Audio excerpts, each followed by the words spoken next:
I'm trying real hard because, no, seriously, I'm trying because I want us to grow, and I think the cussing is stopping us. I think we're live. Oh, well, that too. Hey, how's everybody doing?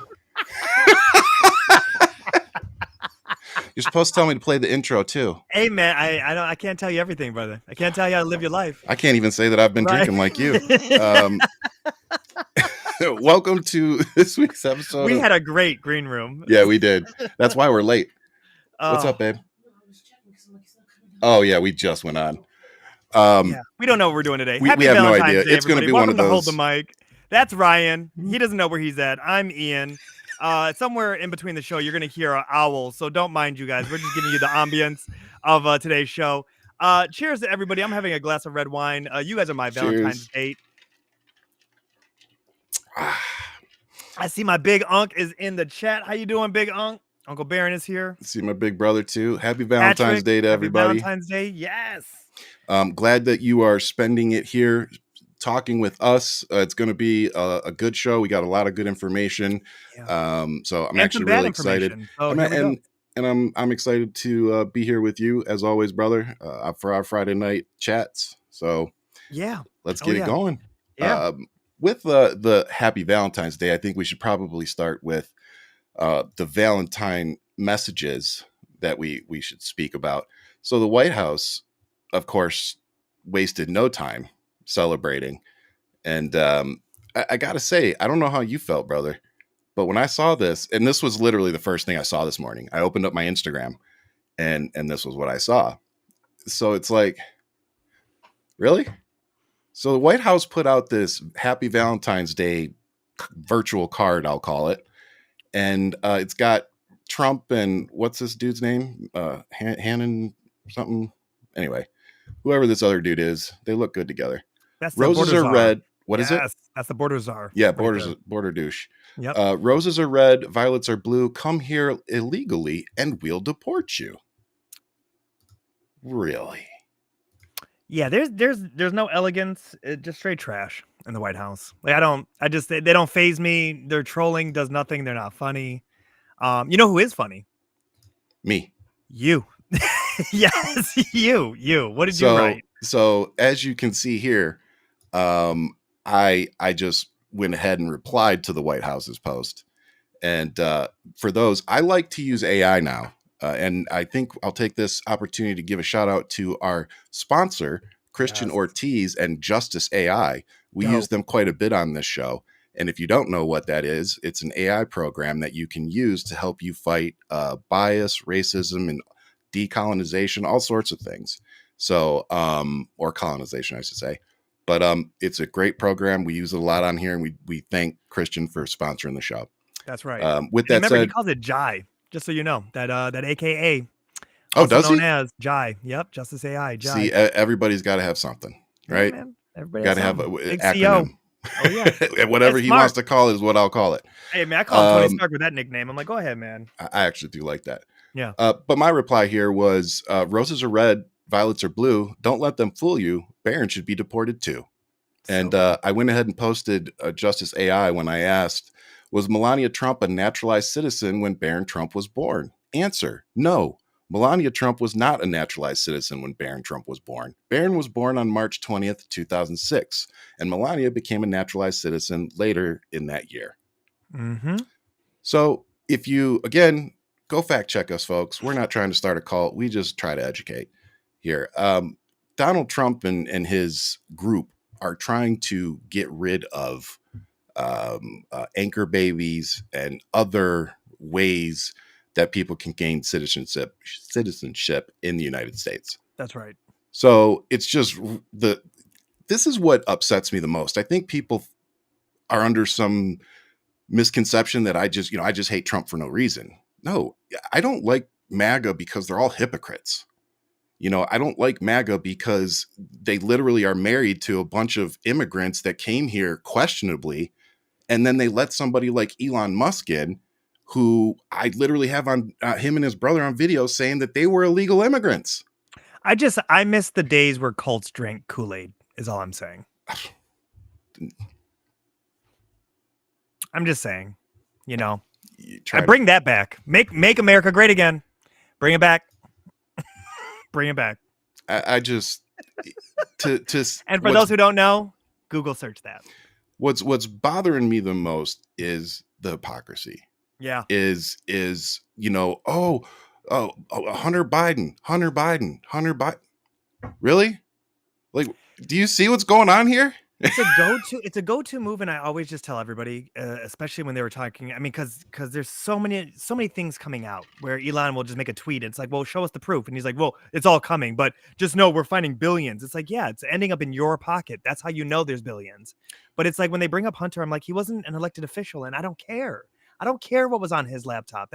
It means nothing for literally the U.S.'s secrets. It's not emailing CIA names. It's none of this behavior.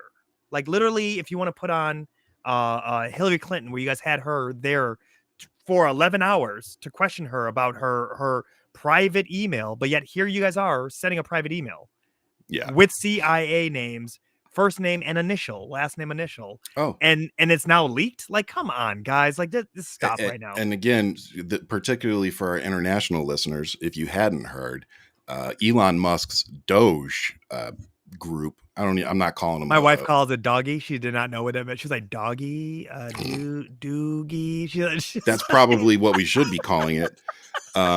Score one for Ian's wife. Yes. Shout out to wife.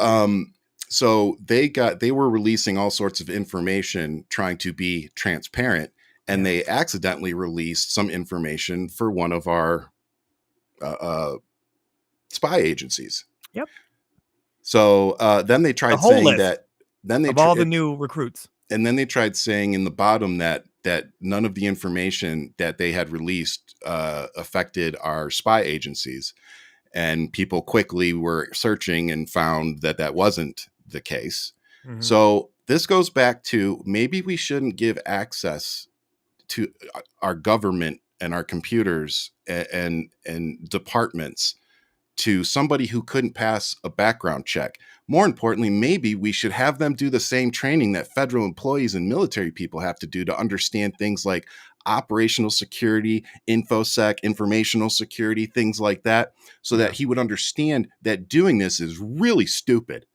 Like, and let's just remove the fact that he released information from of our agents, some of our potential spy agents. Like, there's other information he is releasing trying to claim transparency that is going to be used by our enemies. Like, just like there is worse things happening here. That isn't the worst of this. So he calls Putin privately. So like, there's no checks and balances with any of this. He has no security clearance. Well, no. And again, because you mentioned Putin, we have to say, what did we just watch yesterday, the day before? We watched Donald Trump and the Republican Party literally bend knee to Vladimir Putin. Yeah. They're literally going to hand him Ukraine.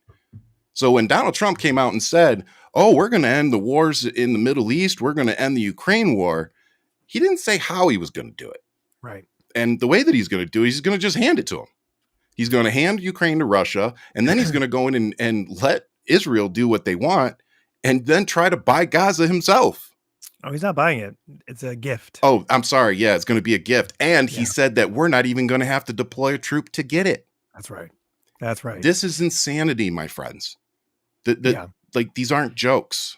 And somebody posted today that, sorry, dude, give me a second. No. Somebody posted today that the White House and Donald Trump had put out a memo. And before I even say this, because I know we're on TikTok too, this is fake. This is not real. But what was put out today and started circulating was a letter that you could not say the word felon in the White House anymore.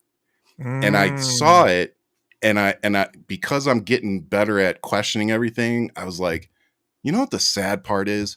I don't know if that's real or fake. Right. I was like, I don't think it's real. And that's the problem, is that it sounds like something that you would read from him right now.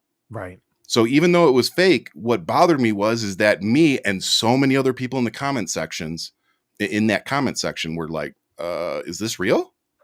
You know, finally it got a community note after a while, but there was a bunch of us were like, this sounds like something that would happen. Right. But it's insane. This is the part where it's a lot of information, disinformation that's Oh, going to be out there, 100%. and and even jokes like I could be even guilty of sharing a joke and it being taken the wrong way, where it's like, no, just a Yeah. joke, guys. This is not a real tweet or anything like that. So, but you need to have disclaimers. But that's the thing. When it's coming from one angle, right, and it's mostly from the right side, they don't fact check, nor do they care. They move on to the next thing, Yeah. without even apologizing or even questioning about anything. No, it's Hegseth is on the world stage and he's showing how much of a bumbling idiot he is. It's almost like, could we please bring back DEI, because we had better selection of people with DEI when that was part of the conversation.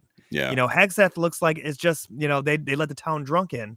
And, I remember he made a promise that he would stop drinking if he got the job. I wonder if he kept that promise. No, he hasn't. He's on the world stage. He looks real shaky. I'm just letting you guys know right now. Like I said, anybody that's been an addict or alcoholic particularly, that stressful situations just exacerate that. It's going to push him into like it. And I'm not saying it's not doable. Like, there's plenty of people that do it. But, most people don't have that level of a job. That they're doing it, and so you know what, dude, that's a lot of stress. I hope he can. I like legitimately as a human being, I hope he can do what he promised the American people. Go ahead and have that glass. No, I'm going to say it again. I as a human being, I hope that he can keep the promise that he made to the American people. But as a liberal that's been paying attention for a few years, I doubt it. Yeah. But that said, I because somebody in the comment section said it, and I actually didn't have this on the outline, but I do think we need to talk about it real quick. JD Vance went on the world stage today and told all of our allies basically to kick rocks.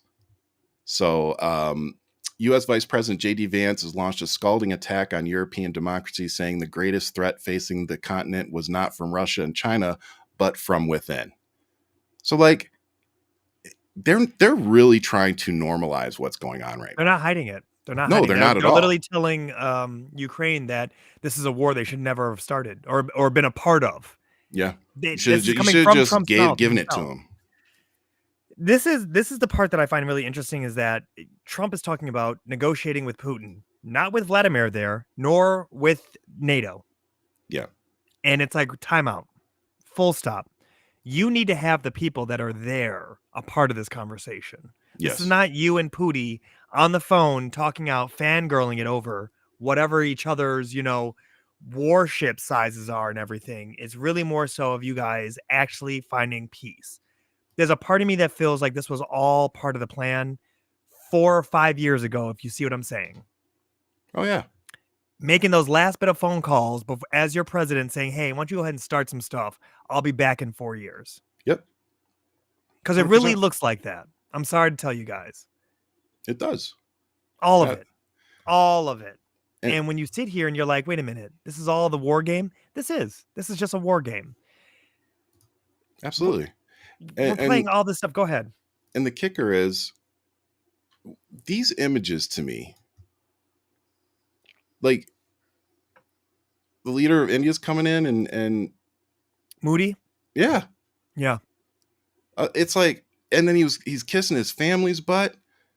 Had a very good meeting with Elon Musk in Washington, D.C. We discussed various issues, including those he is passionate about, such as space, mobility, technology, and innovation. I talked about India's efforts towards reform and furthering minimum government, maximum governance.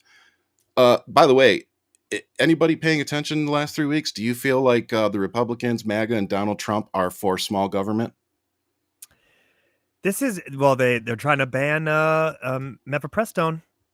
Dude, so you're talking about government overreach. Here we go. So look at Pam Bondi. First off, so we got another woman that they've put in a position that she doesn't even know the difference between criminal and civil charges. So let's start there. But then she's suing states. So do you guys remember when Republicans all stood on their soapbox and said, well, are you guys going to start taking in immigrants? You guys going to start taking in illegals? Right. Okay. So then when liberals and liberal cities started becoming sanctuary cities and started taking in the immigrants like they said we should, now they're mad And they're literally, the federal government is going after said states, state rights and everything, and suing them. Yeah. So it's like, it's really interesting to me, the things that they consider state rights and the things that they don't. So when it comes to women and protecting their rights and their choice and their bodies, that should be kicked back to the states. But when you talk about vaccines and things like that, and states deciding if their schools should require a vaccine, that's not a state right, and the federal government's going to step in. So again, it's the hypocrisy of all of this, that these folks, they don't follow their own requirements. They critique everything and they chastise the liberals, and then they go do twice as bad and expect everybody to turn their cheek. Well, they play victim afterwards. Oh, dude, they are the best pearl clutching I've ever seen in my life. I love that we're on the same page. Yeah, it's pearl clutching at its finest. Gaslighting and pearl clutching. That should be the GOP's. That's their policy plan. That's it. That's it.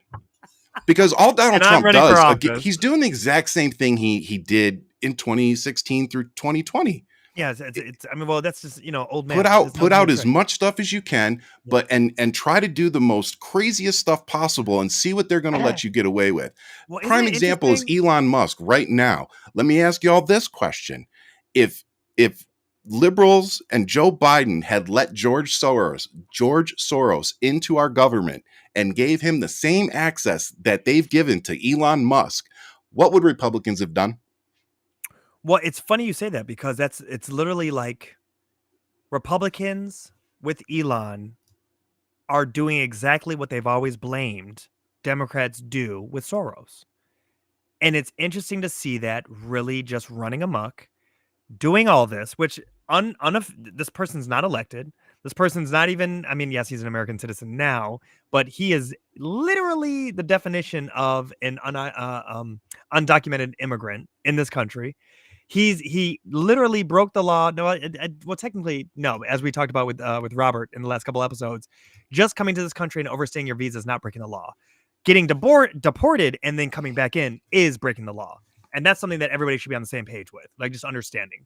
So for him to come here, I'm still going to tell Elon that he's an illegal. I don't care. Well, him coming into here and being on a student visa and then not doing what he came here for, yes, he's doing his own thing. But regardless of that, as he said, it's a gray area. A gray area, right? And for him to do that, though, and then to try to pull up the ladder, but at least now all his white South African brothers are getting the EO to come here. So I know we'll probably touch on that a little bit later on. But it's like just ridiculous. But you have somebody here, local. Hold on, there was somebody in this chat. What we got? Local Marie. So, they're asking about, like, what are we gonna do? Here's something I want you to know, Local Marie, is that I've written to my AG. I have literally wrote a letter to AG Letitia James. I'm here in New York. I wrote to Letitia James and I said, Elon Musk pretty much took my information without my authorization. There's three things I've done. And Ryan and I have been in correspondence about all this. I have filed paperwork to rid myself of any federal student loan debt that I may have from their little stunt at the Department of Education, because none of us know what they've done. And so I have filed that paperwork. That paperwork was immediately accepted, and I'm now awaiting whatever the fallout is, or the case that is created with my AG. And I encourage anybody and everybody in every single state, write to your AG. I don't care if they're Democrat or Republican. Write to them. Let them know what is happening right now is not okay, and that you want to start a case. You want to start a case. If we can get a class action lawsuit against Elon Musk, we may see something. Now, I understand that Pam Bundy will squash whatever, but we're making a statement known. We're documenting this. Mm-hmm. And then I also wrote to my governor, and I just wrote to my governor because we'll jump into it, about Mayor Adams here in New York and the corruption that we're seeing unfold. Once again, another quid pro quo with Trump behind it. Yep. So, and I'm going to give you my answer, Loco, which is do what I've been telling. This is what we're doing. This is what we're doing. Besides that, we're using our platform every day and spending our time, which is worth money, time away from our families and stuff, to educate. So I'm sorry if we aren't talking about exactly the thing that you want us to talk about. But I'll also finish with the thing that we all need to be doing is something that we can't really say online. And but I have been telling folks for a while, if you don't own any pew pews, you probably should reconsider that.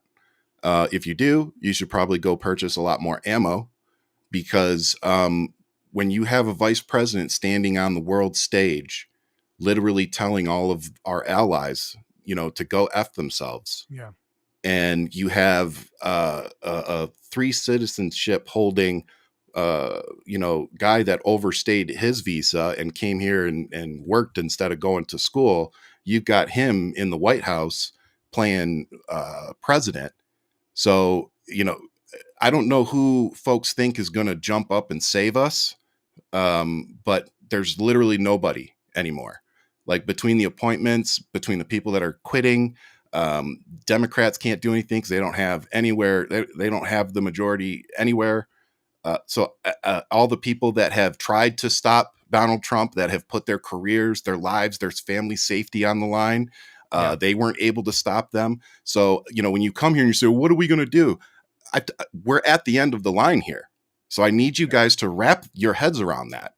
Like, we can sit here and talk all day. And, I love Jasmine Crockett. I love AOC, and I'll keep supporting my Democrats. But at the end of the day, what power do they have right now, especially when you have a president that's installing nothing but loyalists and yes people into every position that would usually stop a president from doing what he's doing? So again, if you want to know what to do, you better get ready to fight. And when me and Ian and the group that we're putting together come out and tell you we're ready to go, it's time to ride, get in the fucking car and let's go. That's what we do. So it's true. It's true. And Jennifer, I see your text. Excuse me, your message. Do it. Have your uncle. Sounds like a fun family bonding experience. You and your uncle's shooting. B, I think you should know. Regardless, just in general, even if you don't do it, just go out and go to a shooting range or wherever you're at. Go test it out. My brothers and I do it all the time.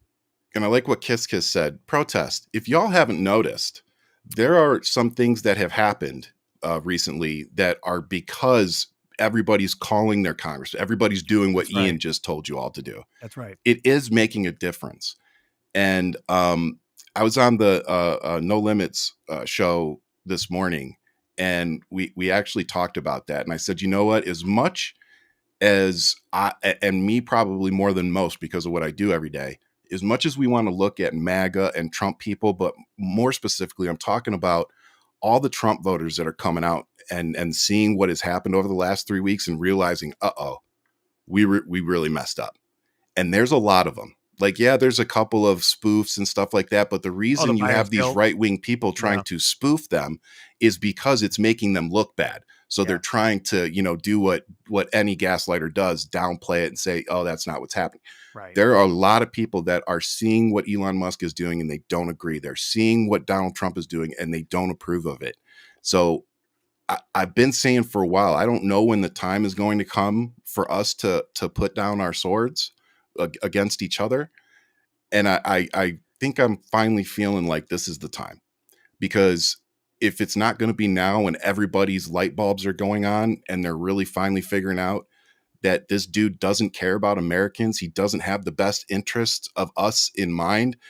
He hasn't done anything to lower grocery prices. I haven't seen him do anything but take healthcare away from people. He's fired more people than he's created jobs so far. People that voted for him are coming out and saying they're losing their jobs. They've lost their pension. They've lost their retirements already because all these EOs he's putting out has made all these people question what is going on. Yeah. So it's I'm glad you point that out because, in the grand scheme of things, Gulf of America doesn't matter. Like, it's not real. You know what I mean? It's petty at best. You go anywhere in the world, everybody knows it's going to be. And also, this is coming from the party that doesn't want to choose a name for you. They want you to go with what your name was at birth. So if that's the case, then it's Gulf of Mexico, because it's funny that, like you said, the hypocrisy of this party. This is all distraction. It's all BS. The fact that we have a bird flu that's not even being addressed by Trump, once again, very reminiscent of the pandemic. It's about him. It's about how he steals the thunder, how he steals whatever, sucks up all the air in the room. when you're talking about all this stuff, it's like we have actual real situations that need to happen, that need governing. We have farmers that need help. They're taking away people's subsidies. They're taking away people's actual way of living. And when Yeah. you're talking about buyer's guilt, Ryan, it's the farmers that are suffering first. Yep. You took away their workforce. You're taking away their subsidies. Like, these people are literally sitting here, and what's tragic is they voted against their own interests, Yeah. because it was the infrastructure bill that Biden created that was actually going to help and literally elevate everything that was their system. He was thinking about the Americans and helping them bring them into the new millennia. And it's like they were Yep. just like, we don't want to do woke. We don't want to do DEI. And they didn't understand what it was. Because when you can literally hijack 3 letters and make it to whatever you want it to be, which they thought it meant black. They thought, especially with those Charlie Kirk episodes that you've put me up on of the pilot, it's really doubling down on your ignorance. And it really shows me that people don't critically think anymore. And that's why the FAFO is so meaningful in today's world, because you're watching how it is affecting Mega. They thought you and me were going to suffer, Ryan. They didn't realize that we were going to be okay. It was them that they are now suffering. And that's who you're seeing come out there. And I got to give them credit, because, they're not cowards. If they were cowards, they would suffer in silence. They are going on this platform and they're saying, I made a mistake. Yeah. I made a mistake. I need help. I made a mistake. I can't believe this. I thought that this was going to go after criminals. No, they're going after you. Yeah. And again, I just keep coming back to, I think this is that time that if we want to beat these people, then we need to welcome these folks with open arms and realize, I think more people are finally realizing that we have a hell of a lot more in common with each other than we do Donald Trump and Elon Musk. And Valentine's Day made you soft. Okay, just last episode, you had 2 swords out. You was ready to go, man. You look like Leonardo from the Ninja Turtles. Hey, come on, bro. Come on. Hey, Love is in the air, Ryan. Just delivering info. Love is in the air, baby. Look at you. He said, I got an olive branch. Hello. Look, I still feel the same way I feel about Trumpers. It's just, well, ex-Trumpers. Because I remember a couple episodes ago, I said, how do you feel about some ex-Trumpers? You're like, nah, man, we ain't there yet. I was like, all right. And I still felt that way, but so much has happened in 2 weeks. It's only been 3 weeks. It's only been 3 weeks. Yeah, it's not even February 20th yet, folks, just for those of you, keeping track. Technically be February 19th, but anyway. Ooh, there's a lot more gray in this beard. And it's only I been just had to dye mine. It's only been 3 weeks. It doesn't look like I have any. It's all gray down here now. All right. Here we go. We really do. I'll continue to pound on, MAGA and Trump supporters the way we always have. But I really do also, we've talked a lot on the show since coming back from our break about what we want the show to be about, what Ian and I both want to bring to the table in terms of fighting back against what's happening right now. Yeah. And I think being one of the leaders right now and saying, okay, now's the time. Now's the time for us to bring in the people that are figuring out that this isn't what's best for America. We got to build a common sense coalition, and not to be hijacked by whatever Mega's common sense they think that they have. They are really becoming Christian nationalists, and I'm sorry to say 100%. It is full on fascism when you look at the definition. Yeah, when the minute they created the White House Faith Office or whatever it is, it's like, and the person leading it, oh God, another criminal. Yeah, she's a hot mess. But she's all fake, blonde, tiny. Just those mega churches, whatever that is, and it's just like you're a criminal. Got it. All right, on the next. And really check out her record, guys. She's not one of God's children. Let's just say that. No, we're 30 minutes in. We haven't even started the outline yet. You ready? Is an outline? Yeah, there's an outline. There's the actual information that we wanted to push out. Let's do this, guys. Let's kick this show off. So as Ian spoke about 15 minutes ago, the Trump DOJ ordered the charges to be dropped against New York Mayor Eric Adams and his, ordered his fraud case to be dropped. Yes. So, as somebody who lives in New York, how did that make you feel today? Well, we knew this writing was on the wall when he went down the kiss the ring or whatever, Yeah. And this one's joining us now. Guys, this is Eno. He's our little mascot.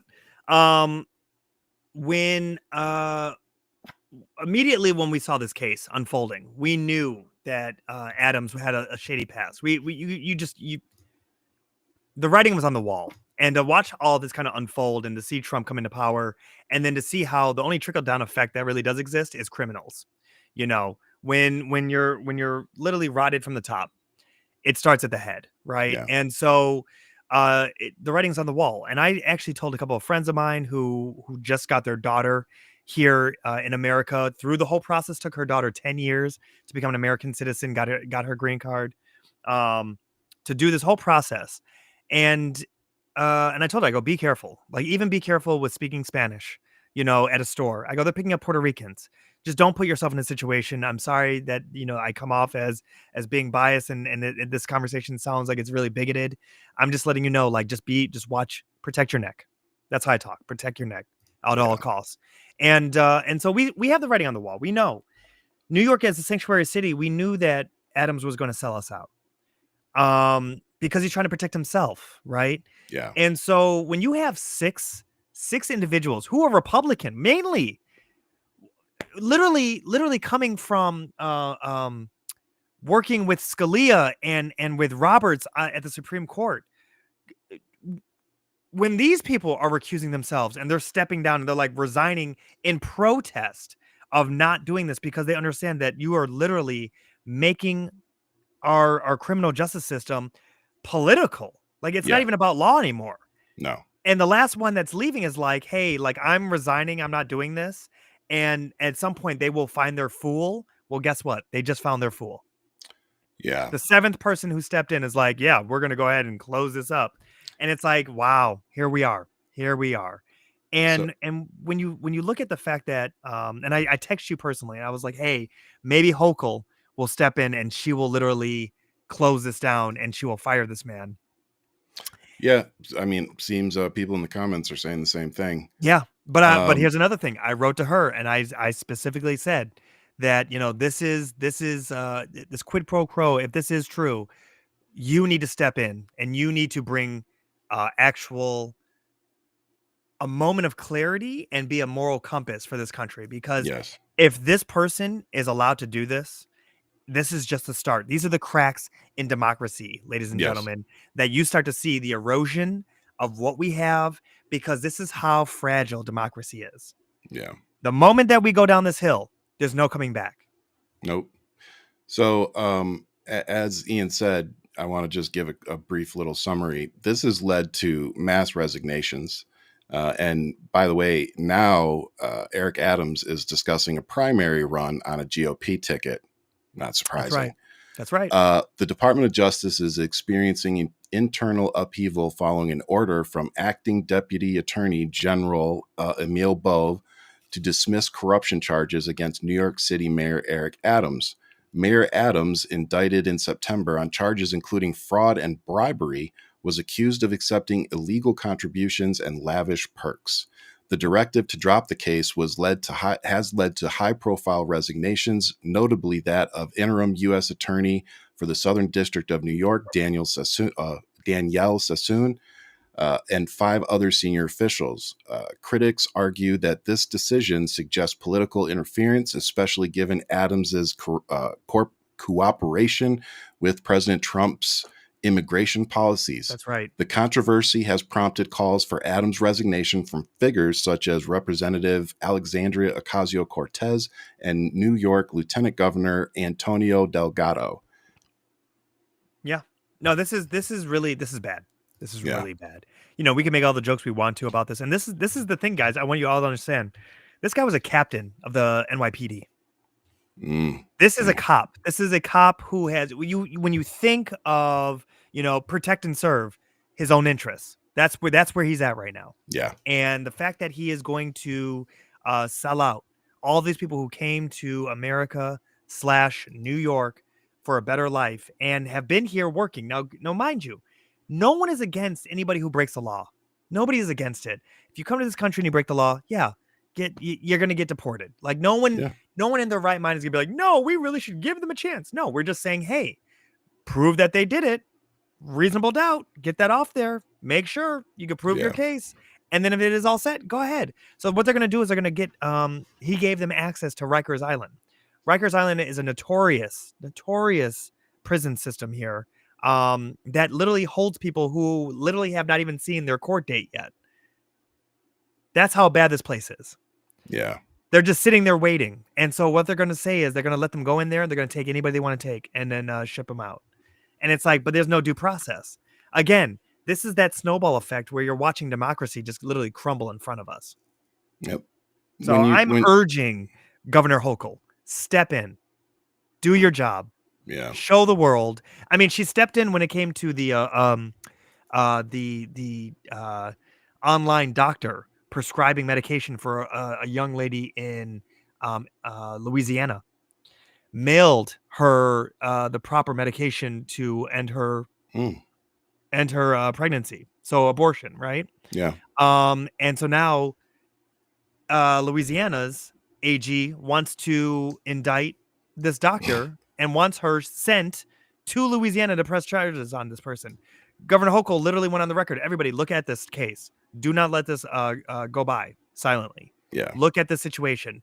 Governor Hochul said we pass laws the moment we said that this state, like you said, state laws, Ryan, this state will protect anybody and everybody who is following state law in New York. If you reach out to a New York doctor and they prescribe you, there's nothing you can do about it. Nope. So, and then here it is. And remember that, ladies. Remember that, ladies. Side note, pass this message. Yes. Ding, ding. Ding, ding. So, so with that, hopefully, and I hope this is actually right. The judge would have to discharge it. So the judge could still say no. I don't have a whole lot of faith in that happening, but maybe it's still a possibility. I'm just hoping that if he is not a mayor, that then he would face charges. Because all I'm saying is I just want to see people being held accountable for their actions. Plain and simple. I don't care who you are. And he's a Democrat. That's the thing that I want people to understand. Trump will take in anybody at this point. Please. I mean, look, misery loves company, right? Well, he's going to be a useful idiot for him. Let's call it what it is. They have a plan for him. Right. You know, Lord knows he needs a couple more people of color in his camp. Yeah, because he ain't got many. And Elon Musk doesn't count. So the one African I do want to tell, go back to Africa. Exactly, right? That is the one. It would feel really good. But I wanted to move on and touch on, because as a veteran, this one was both a little surprising and just pisses me off. Veteran Affairs has fired 1,000 employees. Wow. So as a vet who's gone through the system a lot, I don't know how they can afford to let go of anybody, but they found a way to do it. The Trump administration has instructed federal agencies to terminate all probationary employees, a move that it could impact over 200,000 workers. This directive, issued by the Office of Personnel Management, follows a previous call to dismiss probationary employees who are not meeting high standards. The decision has sparked confusion and concern among federal workers, with discussions focusing on the potential for mass layoffs, legal challenges, and buyouts. Why? Can anybody tell me, besides just destroying the system and trying to shift money into other places? Because SpaceX is not going to pay for itself, Ryan. That's all. We're getting there. I mean, I'm just saying, if we're just going to get real with it, DOGE needs to cut corners everywhere to pay for whatever this $4 trillion supposedly estimated tax bill for the rich is going to cost America. Another $4 trillion. Yep. This is the reality. They don't care about troops. I don't want to hear about how America loves or the Republican Party loves the troops. They love to have a strong force. They don't care what happens with you after you get out. They don't care if you are dismembered. They don't care that you're suckers and losers, quote unquote, from the president of the United States of America as of today. Whenever I hear a vet who voted for him, or when you and I talk about this and you tell me about how your brothers and sisters in arms are majority conservative, Mhm. I think to myself, that's fine to be conservative. But are you this? And when are we going to put a real line in the sand about what this is? Yeah, it's a coup.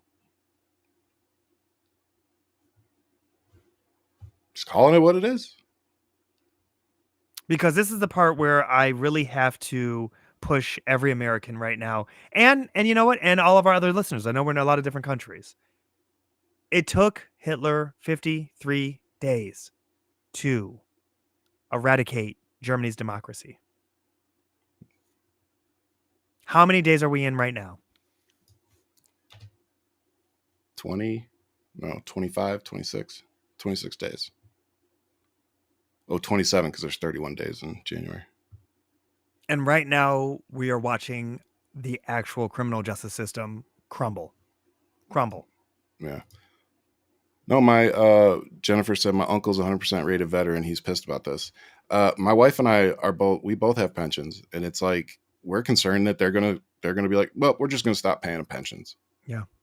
Like, or they're gonna find some way to try to take it away. Like, there's a lot of Americans tonight going to bed really concerned about their future tonight. The fact that Elon Musk has access with not accountants, tech bros, okay? Hackers. We're talking about hackers, children. Their cortex is not even fully developed yet. No. And they are doing the bidding of because they are lonely, miserable children. I don't know them personally. All I can go off of is anybody in the situation, except for the one that was pro-Nazi. What was his racist stance that he got? It was whatever on his social media. He resigned, and then Trump was like, "No, we're gonna make you. We're gonna hire you as a higher position or something." Yeah. This just tells you everything you need to know. When you're talking about the fact that these people are with no transparency in a room with your data, this is the reason why I am telling you to file your paperwork. If you go on social media, you will find exactly where the links are about what paperwork you need to file about student loans if you have federal student loans, because you don't know if these people have tampered with your stuff. You don't know what they've looked at. You don't know what data they've collected on you. This is why I'm encouraging you, reach out to your AG of your state. Letitia James, Ryan, has just actually filed a suit against Elon Musk. And I'm really happy that I'm a part of that. Yep. I'm really happy to see that this is where we're meeting them, where they're at. And we'll see how many actual lawyers / judges are going to meet these people on the battlefield. Because not only did Vance, but also Elon talk about judges as if that their voice, their judgment does not outweigh a president of the United States of America. As if the Constitution does not even matter anymore. So Dorian said there's going to be 50 protests, 50 state capitals, February 17th at noon, not our President Day. Now, my question is, why are they doing a protest at noon on Monday? Is it President's Day? Yeah, Monday's President's Day. Oh, that's why. Okay. Yeah. I mean, hey, if you got nothing to do, go show up. Go to your capital. I'm just asking, where were you guys at on November 4th, 5th, and then January 7th, 2021. Like, seriously, this should have all stopped. January 7th should have been it. I mean, 2021. I'm looking at this. South Korea did it, guys. I don't know what else to tell you. South Korea did it with theirs. They looked at this, their president, they said in 30 days, this person will be done. That's out why of I've been office losing and my arrested. mind, because that's what I expected. As a veteran, as an American, as a man, that's what I expected. I expected Americans to all look at this one dude and be like, oh, no, we're not doing this. America is that brash, loud, obnoxious individual at the bar. And the moment that small, quiet individual steps up and handles them, you realize who really is who. Yeah. It's So it's ran by cowards in Congress. it is. Cowards. So real quick, because we're going to talk about the Cybertruck, but in a little different way. But I guess that this 400 million contract or whatever has either been nixed or wasn't real, whatever it is. But apparently the You know what government it is, won't be man. You know what buying it them is. now. We called it out, man. Oh, You know what it is. I know that. Just like Tuskegee, the DEI Tuskegee Airmen. Oh no, that was just a mistake. No, we called you Within out. 48 hours, they went, oh, no. That's back in the curriculum. That's We're back sorry. in there. That's back in there. This was called out. The fact that everybody, even Republicans are like, no, this is a conflict of interest. Why do you have Elon Musk literally going through everybody's account, all of their information and seeing Yeah. who's getting paid, who has subsidies? You guys, Elon Musk has been paid by the government this entire time. Since he purchased Tesla, he has been making so much money. Ryan will hit us with numbers in a minute. Yeah. This is a reality. Why he would be making, and you and I have talked so much shit about the Tesla truck. This thing can barely handle snow, let alone fireworks. They're going to need a lot more than 400 to put into this vehicle to make it functional.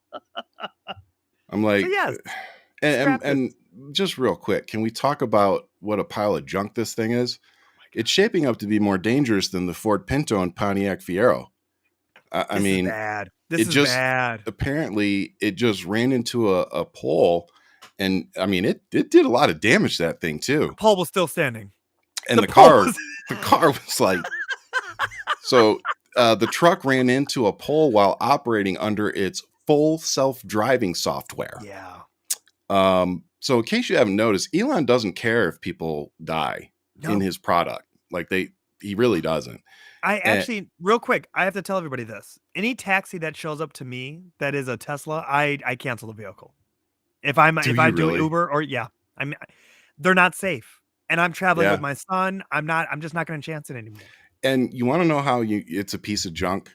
And this is all you need to know about Tesla and the Cybertruck is that Tesla will not accept a Cybertruck as a trade-in.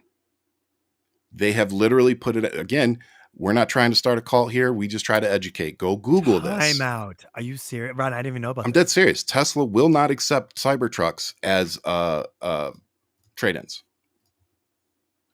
They will not accept their own vehicle as a trade-in for another car. Yep. So the story I read was a dude was having problems with his Cybertruck. I think it was either battery issues or whatever. Damn thing stopped working. So the dude, instead of being upset and being like, give me my money back, he's like, okay, well, let me trade that one in for the one with the bigger battery. I wanted that one anyway.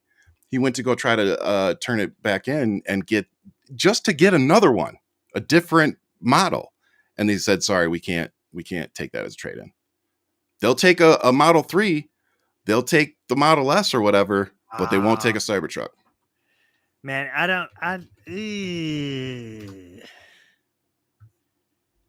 don't know how long this company is going to be around for.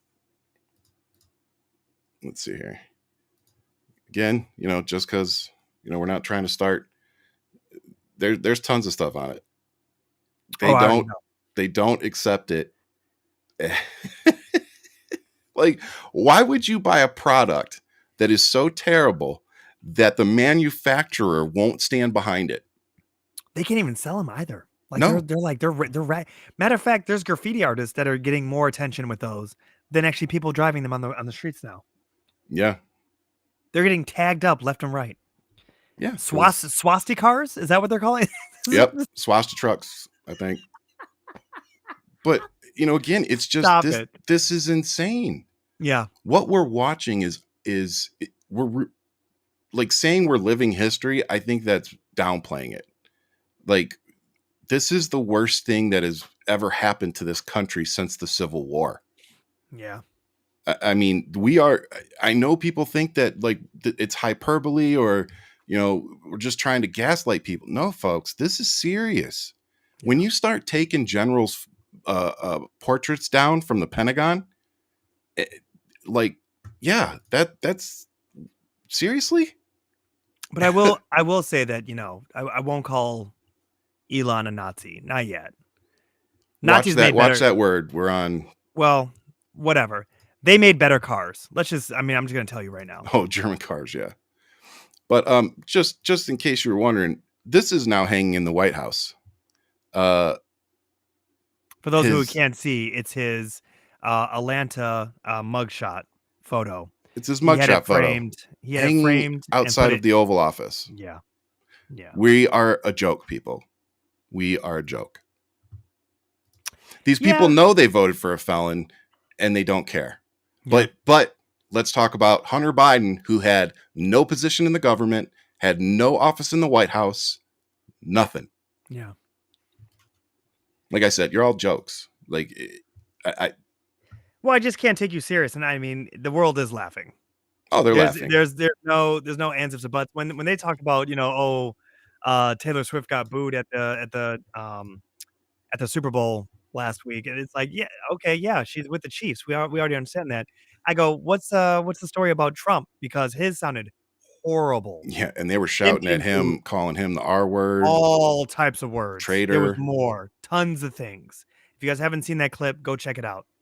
Yep. Go check it out. What does that say? That's my uncle. He's probably trolling me. I have no idea. Oh, okay. Yeah. Like, I don't know if he's telling me to go back to Africa or what he wants me to do. Unc needs to put down the Cavassier. I'm gonna get a DM from him later for that. No, but the other thing I want to talk about, why we have the felon's mugshot hanging outside of the Oval Office in disgrace. Yeah. Trump also banned AP News from the Oval Office the other day, as well as Air Force One, and he's now threatening to make it more permanent. And this is happening simultaneously while the Pentagon has also kicked out most mainstream media in favor of loyalist right-wing media groups. Yeah. So again, we've seen this before. When you start kicking out all the media that you don't agree with and installing loyalists, that is a problem. Yeah. Yep. It is in full swing. Clear as day. It really is. So when you say, what do we do next? Like I said, be prepared for the worst and keep working towards the best. That's my mentality. But also don't be silent. Call it out. Do not be afraid to use your voice, guys. I really want to encourage you. You too can hold the mic. Like, put your voice out there. That's why this show is called Hold the Mic. A, Tevi G's dope. B, that's who named the show, guys. Definitely one. The name of the show contest. But when I say to you guys that you guys got to use your voice, it is very, very important. It's not just about listening to us on a Friday or whenever you guys hear these shows. It's about taking in the information, doing some research, talking to your community. It starts on a local level. Yep. Let the people in your community know what's going on. It's a tragedy. And maybe this is more of an AA meeting for Ryan and I. We do this every single day, and we reach out to each other every single day. Yep. We have a Hold the Mic episode every day.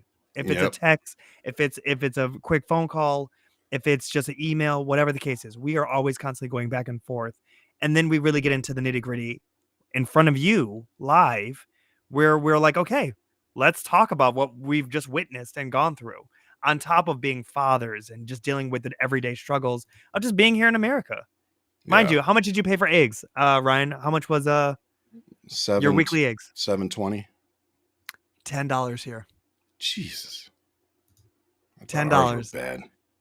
My wife looked at me. She goes, "Okay, all right, it's here we go." Yeah, it's here. I told her, I goes, we got to start learning how to jar like our grandparents did. Like, let's just get this going. It's going to be like couponing times 10. I'll be asking all, y'all want some pickled eggs? Like, this is what we're doing right now. And that's another thing that happened this week, apparently. Donald Trump put himself as the head of the Kennedy Center. Loyalist. Everybody got disbarred from the, that's not the right word, but all the board members resigned or got fired, and then he put in all loyalists. JD Vance's wife is on the board What a now, joke. and So now we're going then to he see named himself. extreme right-wing people get put into the Kennedy You're Center. gonna watch Ted Nugent. Who cares? No one's Yeah. gonna check this stuff Speaking out. of, Ted Nugent came out and said, "Hey, Kendrick Lamar, you suck." And I replied and I said, Kendrick Lamar has 22 Grammys and 1 Pulitzer. 24. I looked it up before I posted it. Anyway, don't fuck up my joke. All right, sorry. Please So continue. I posted and I said, Kendrick has however many Grammys he has, and he has 1 Pulitzer. I said, that happens to be 22 Grammys and 1 Pulitzer more than you have. Bro. I was like, you ain't won anything, dude. Go sit down, you mediocre white man who, oh, by the way, again, not trying to start a cult, just trying to educate. Go Google Ted Nugent and see about his affinity for girls a little on the younger side. A minor.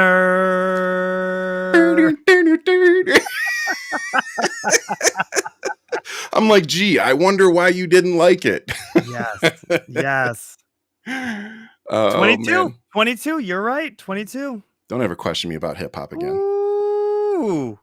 Ooh, salty. I was Ooh, a you little salty. salty. It was a little salty. That was a little salty. A little spice. It's a little spicy, little spicy some eagles. Gen Little showing. spicy Ooh, eagles. little Gen flakes. Got the little Gen flakes on you. I see you.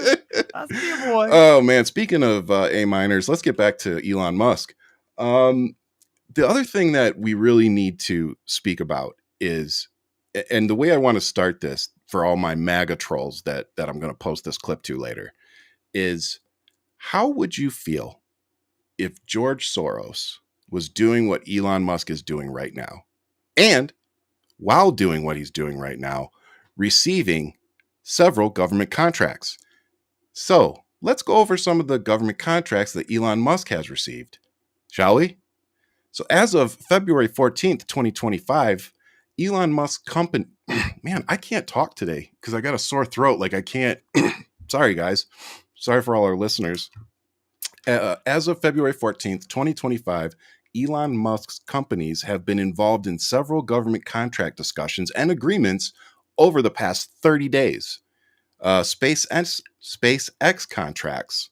SpaceX secured a $38.8 million contract, contributing to its existing portfolio of approximately $20 billion in government contracts. The company maintains a significant relationship with the U.S. Department of Defense, providing launch services for classified satellites and other payloads.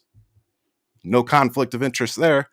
Number 2, Tesla and the State Department. Reports emerged that the U.S. State Department this has been, I guess, changed, but I'm going to read it anyway.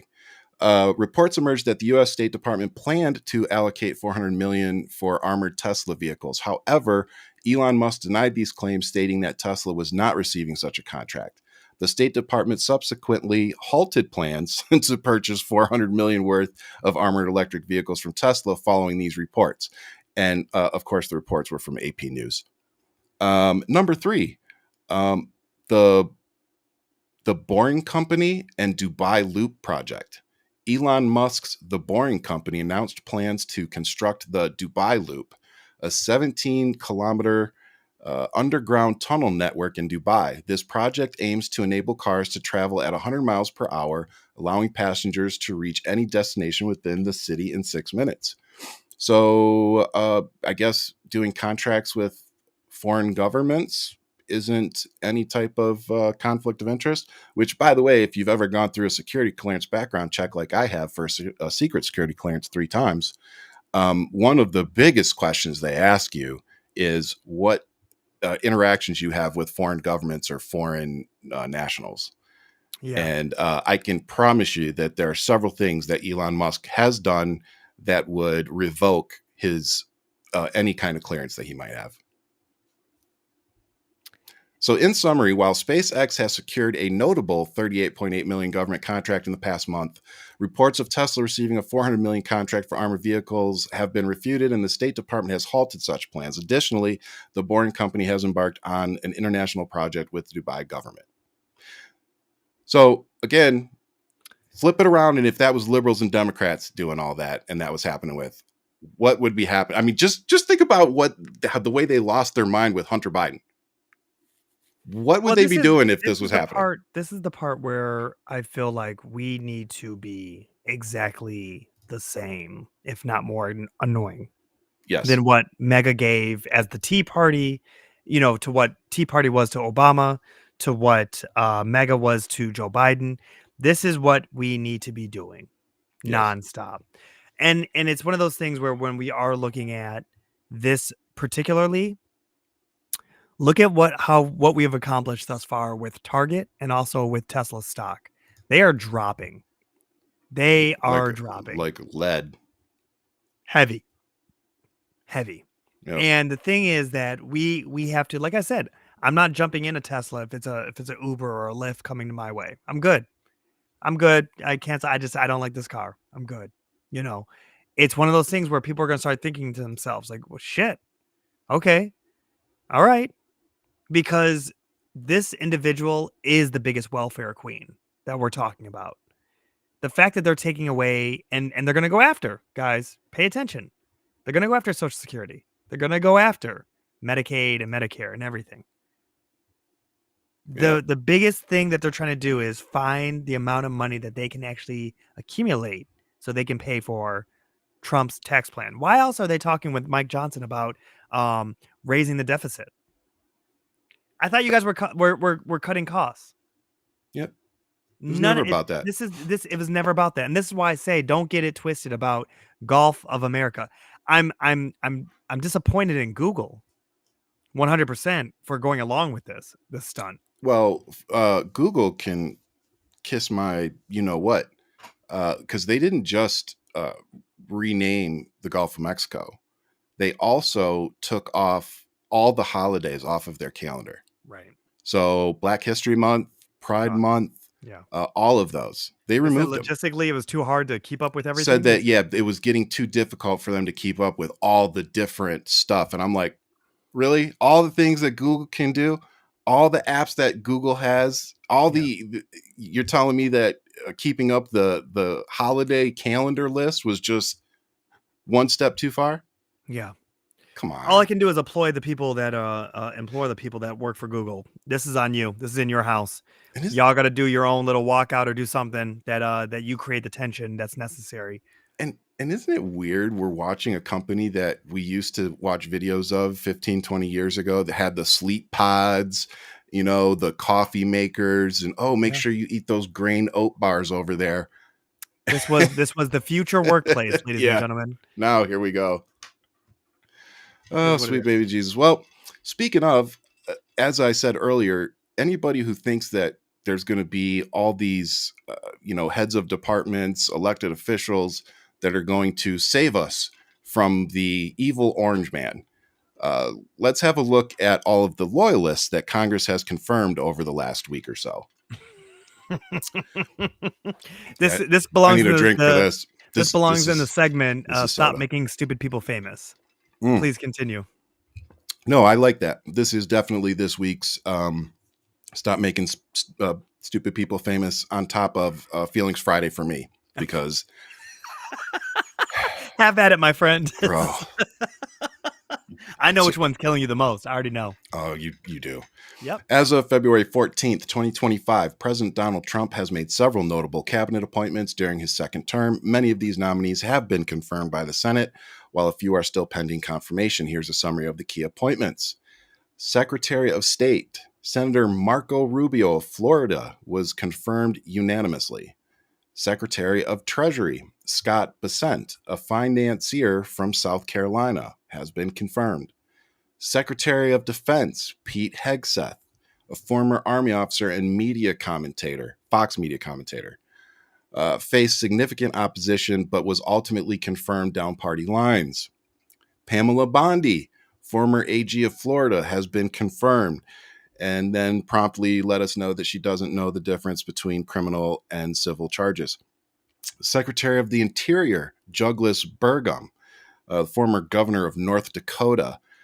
Just reminder, we actually kicked out an actual indigenous woman in Deb Haaland for this guy. So yay. Secretary of Agriculture, Brooke Rollins. Don't know anything about her or him, whatever.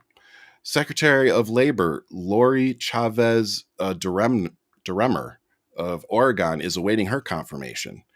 Secretary of Health and Human Services, Robert F. Kennedy Jr., was confirmed despite significant opposition due to his controversial views, and everybody in his own family coming out and saying he isn't qualified and a lunatic. That's wild to watch his cousin come out and say some honest things about. And then for them to still confirm him too. It's like somebody's dad coming and being like, please don't hire my son. He's crazy. And they'll be like, okay, thank you. And then they hire him anyway. Hired. Green light. Yep. Secretary of Transportation, Sean Duffy, former U.S. representative from Wisconsin. Secretary of Energy, Chris Wright, CEO of Liberty Energy. Secretary of oh man. Secretary of Education, Linda McMahon, Miss WWE. Who possibly maybe also being investigated for some crimes that her husband and her both knew about, some minor business. Yep. Very if they release the Epstein list, I have a good feeling that their names are going to be in there. I don't know that for sure. But they are being investigated for what I just said. Yeah, that is true. Yeah. I just have to be careful now, Oh yeah. Secretary of Veteran Affairs, Doug Collins, that's a joke. Secretary of Homeland Security, Kristi Noem. That makes me want to eat the business end of a gun. Director of National Intelligence. This one. It's a ding, ding, ding. This is the one. Yeah, between this and RFK Jr. are the two that just like everybody take a shot to watch right now. Ryan, read this name out loud. Director of National Intelligence, Tulsi Gabbard, former U.S. representative from Hawaii, was confirmed despite concerns over her foreign policy positions. Now, when they say a concern over her foreign policy positions, what they mean is a 3-hour meeting with al-Assad that apparently didn't happen, but really did happen, and nobody knows what was talked about in that meeting. Somebody who was on the TSA terrorist watch list and international no-fly list, somebody who tried running as a Democrat and then literally turned right around and turned into a MAGA extremist within weeks. Somebody who has been tied to Russia. And so we put her in charge of all of our intelligence agencies. I think, me personally, if I was a foreign asset and wanted to report back to another country about what was happening, the best place for me might be heading up intelligence agencies. I'm just saying. I would not be surprised if we saw some Jason Bournes out of this administration. I'm just going to say it. I would not be surprised if you saw some people that went rogue. So, Director of Central Intelligence Agencies, John Ratcliffe, he is the former Director of National Intelligence. The Administrator of the Environmental Protection Agency, I'm surprised they haven't just gutted that, he's from Big Oil. Lee Zeldin, former U.S. Representative from New York. Director of the Office of Management and Budget, Russell Vaught, former OMB Director. U.S. Trade Representative, Jameson Greer. Ambassador to the United Nations, Elise Stefanik. She's been with the biggest pom-poms for Trump. Bro. This entire time. It's like they're the only people you could put in as ambassador to the United Nations that might be worse than her would be maybe Lauren Boebert or Marjorie Taylor Greene. There's still time. There aren't many worse. There's still time, Ryan. There's still time. I could see a Marjorie Taylor Greene talking to the world. I'm telling you. Administrator of Small Business Administration, Kelly Loeffler, former U.S. Senator from Georgia. These appointments reflect President Trump's selection of individuals with diverse backgrounds, including former elected officials, business leaders, and political operatives. While many nominees have been confirmed, some face significant opposition due to concerns over qualifications, past statements, or policy positions. The confirmation process continues for the remaining nominees.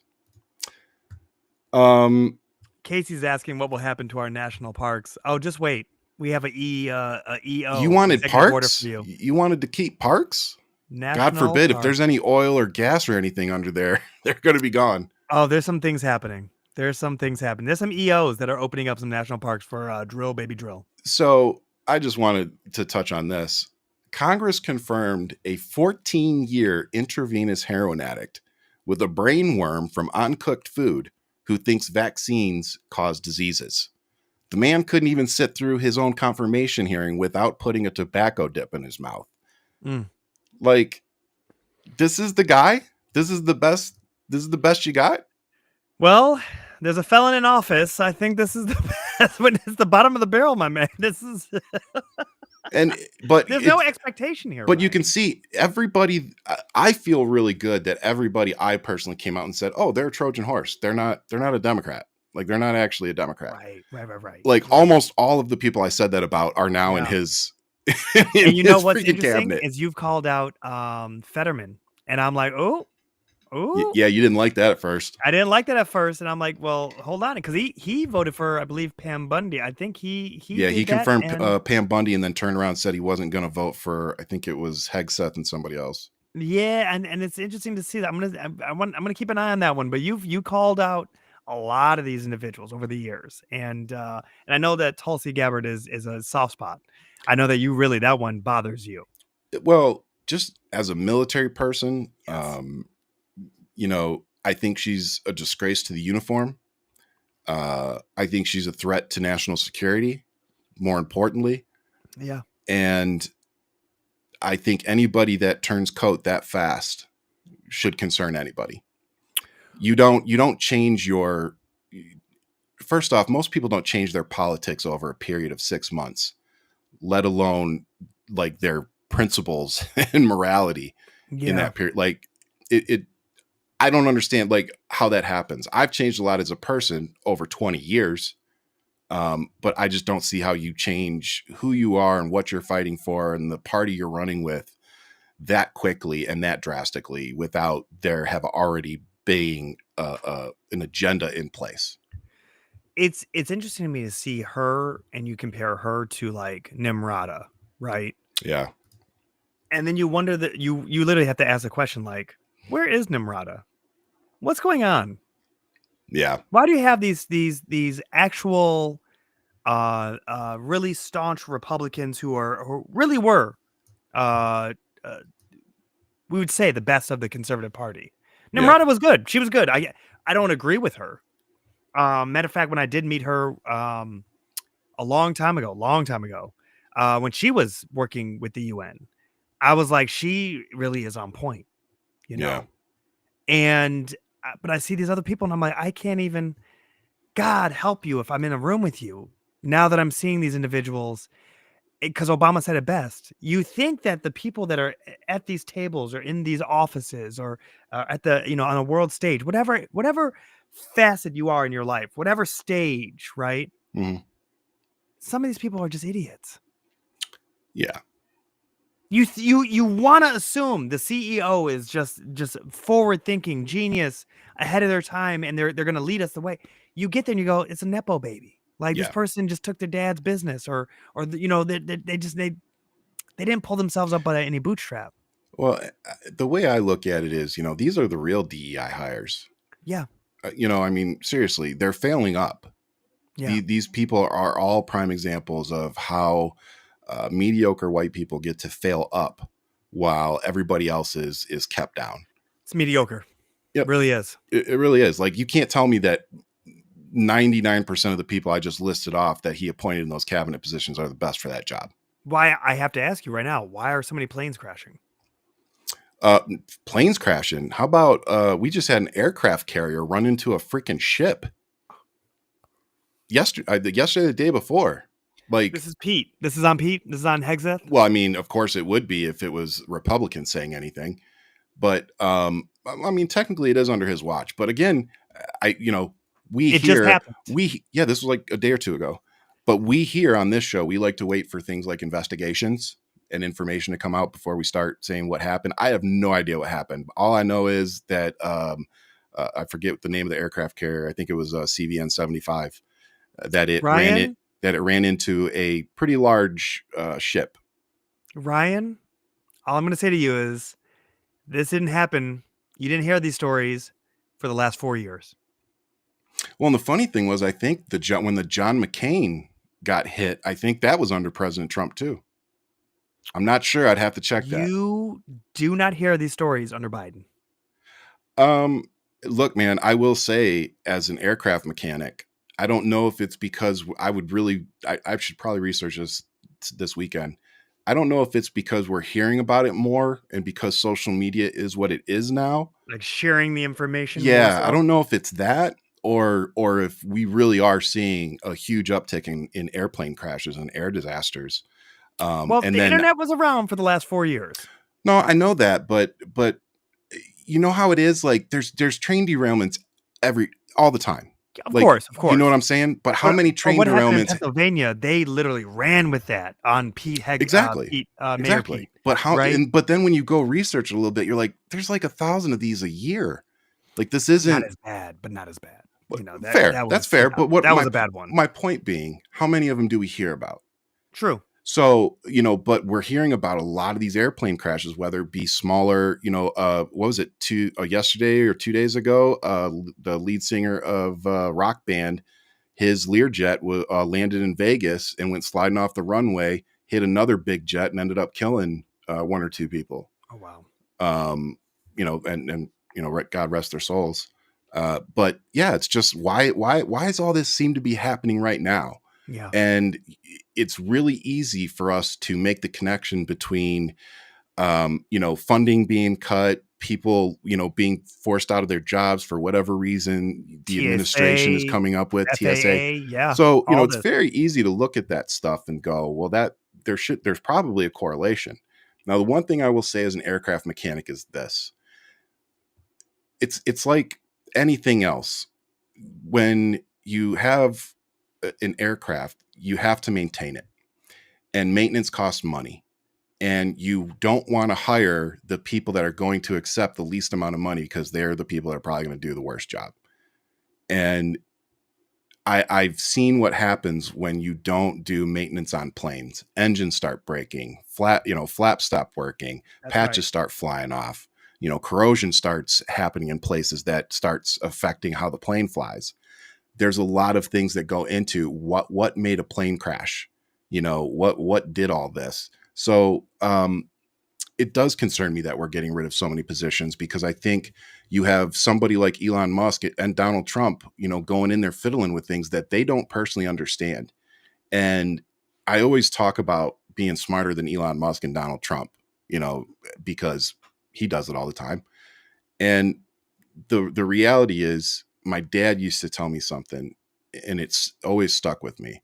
He used to tell me two things. So one, when I went in the military, he says, go in, find the biggest, baddest, meanest mother effer and make him your best friend, which I did. And two, he said, being the smartest person in the room doesn't mean you have the highest IQ. He said, it means that you know how to find the people and hire them or make them a part of your team that know how to do the things that you don't know how to do. Right. That are the best at what they do. That's what being an intelligent person is. It's going, you know what? I don't know how to do that. So I'm going to go find somebody that does, and I'm going to make them a part of our team. And when you have, and that goes back to, if I were personally going to audit, a government system, a department, something, I would probably bring in some type of an accountant to help me go through those things. Yeah. And I may still hire a couple of, software people, whatever, to help us go through the systems, but I would still have a few accountants to help us go through things. That's right. Now, if my intention was to gain access to a bunch of systems and make it so I can have continued access to said systems, I might hire a bunch of, 19 to 21-year-old hackers that I could pay a lot of money and control and keep quiet. Well, they're saying. They're not paying them a lot of money either. This is the carrot in front of them, Ryan, for them to get the next position, the higher thing, right? And they just want to. They have something to prove. This is the ambition of a young man, yeah. right? And this they want the glory of Mhm. doing this. But one thing that, and I love that you said that, is that, we were given 2 ears and 1 mouth for a reason. People aren't listening No. enough, right? And the ones that think that they are smarter than whoever, they always want to be the one that shows off, saying whatever, how much they know, listening to Yep. Trump talk, which, and I know we will get into it, but watching them in the Oval Office, which I don't think I've ever seen in my lifetime, someone stand above the president talking so to restore much, and the Yeah. president just sit there like a bumbling idiot, like he has nothing to do. Like, you might as well just give him a toy. Like, Yeah. there's nothing to do for him. And his face says it all. And it's like, but to watch this, and Elon Musk is not a good speaker, if you've not noticed. Oh God, he's He horrible. bumbles more than Joe Biden. And I'm like, well, I get this man off the stage. I started I'm calling him sorry. stutters. I don't feel bad making fun of him. I Sorry. don't care. I really don't care. He Yeah. really is stuttering Stanley. And it's like, it's one of those things where when you sit there, you go, okay, like, I don't get it. Why is it that Joe had so much, where they had so much to say about him? But you look at this man and it's just like, yes, he brings his son everywhere with him, but this is a power play to Trump. Nobody, and even if you look at everybody in the room, nobody is dressed like Elon Musk. Everybody's in a suit. Everybody is dressed to the nines. Yeah. Elon Musk walks in there. He is the wealthiest man in that room, and he's letting everybody know, I can do whatever I want. And my child can tell the president that I mean, let's play this clip. What is it? What is this boy? And maybe you guys in the group chat, maybe you guys can tell us. What does he sound like? Democracy. This may seem like, well, aren't we in a democracy? To restore democracy. This may seem like, well, aren't we in a democracy? To restore. You're not the president. You're You not need the to go president. away. Go away. Now, I'm gonna tell you guys right now, my 3-year-old talks just like his mother, and he's right now cussing out every child at his school. Okay. This little boy calls me Ian. This little boy tells his teachers about themselves. And I'm like, you are a lot like your mom. And I Oh, love you. jeez. I love you. But you call me Ian one more time with that tone, we're going to have problems. Okay. I'm going to show you Detroit 1993. All right. So, little man, and you saw him today. Yeah. He can fight. I'm actually afraid for my life. I sleep with one eye open. He hit me with the spider web today. Yes, he said bye to you. He said, I know. He's like, bye, cha-ching. I was like, okay.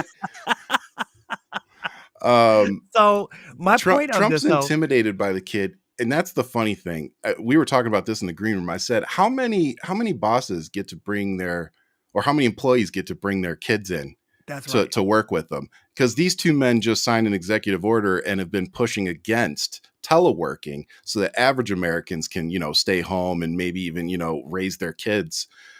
So they're against that, but this dude gets to bring his kid with him everywhere he goes, and everybody just has to put up with it. So if you've ever worked in a corporate position or any job where, the owner or the big boss comes in and they bring their kid in and you have to play nice with them because you don't want to lose your job or get looked at badly. Power play. That's the look Donald Trump has on his face, that he has to play nice with his boss's kid. He really does look like he's like in the presence of his boss. Doesn't he? And to me, if I'm the president, I'm not letting that douche stand over top of me. It's never happened before. No. I'm sorry. It's never. And my favorite is that conservatives are like, well, no, John F. Kennedy had his son there. It's like, yeah, his own son. And he was sitting there not having a press conference. It was a still photo of a father being the president of the United States with his boy, letting him play in the office at his feet. It's a gorgeous photo. It's one of those beautiful American moments. This looks like a takeover. And that little boy, what did he say to him? Because it really is like when you know a child repeats what they hear at home. It's like this little boy is unfiltered and he's letting Trump know about himself. And just a reminder, this is the same kid that a month ago was on the Tucker Carlson show with his dad and said right into the microphone that we're going to tell him this and we're just going to do what we want to do. We're going to do what we want and to Tucker do. Carlson nervously laughed because he knew exactly what that kid had just said. Yeah. And then he jokingly goes, "Oh, I like you. You're an honest person." It's like, yeah, he just told you exactly what Elon Musk is doing. Fast forward a month later, and doing was right. exactly what they want. Oh yeah, no, Kid kids was don't right. like. But the fact that Elon literally walks, and here's what I can't get over: how comically evil they are. Oh, dude, He it's so literally bad. looks like Dr. Evil and Mini-Me. Like it is. I actually like, is he a clone? Like I need to know. I need to know about this because, especially this being Elon, I have to ask if this really is just a child that was made naturally, or is this something where it's like, what is this kid? Because he really is. He walks around with Trump with Elon everywhere, and whatever he's repeating what him and his father. What he hears. That's it. It's all just coming out. So I do wonder what he says to Trump behind closed doors without there being a camera. Like, hey, you still owe me, right? It probably starts with that. Oh my God. I All bought right. you. Bought and sold. Oh, totally. So with that, I wanted to go into, we had somebody that the public might know killed by police in North Carolina, Edgar Madison Welch, who some of you might know as the Pizzagate gunman, was shot and killed by police in North Carolina. He was 36 years old. This is the man who fired a gun inside a restaurant in the nation's capital after a fake online conspiracy called Pizzagate motivated him to do so nearly a decade ago. He was shot and killed by North Carolina police during a weekend traffic stop. And that was Alex Jones, right? That was an Alex Jones thing? Pizzagate? Yeah. With the InfoWars, So- yes. Spreading all that. Can you please take Trump's dumb ass off the Oh, screen, sorry. I wanted to play this real quick, though. Sorry, let's play. Oh, So the at a high level, you say, what is the goal of DOGE and I think a significant part of this of presidency is to restore democracy. This may seem like, well, aren't we in a democracy? Well, if you don't have a feedback loop, okay, we'd have to if you sorry. Tell you gravitas can be difficult sometimes. Sure. So Like, the It's so strange. no. Uh, No. And again, There's something MAGA off loves about it. this. They're Just they're turn it on off. there simping for this guy, licking his boots. I don't get it. I mean, that's okay. They can enjoy Chucky, whatever. Like, that's just like, I don't know. I don't know. I don't know. I don't know. Oh my God. All right, so back to the Pizzagate guy. Yeah. Yeah, so So this was how's he doing? What's going on? who? Pizzagate. Well, I mean, he's dead.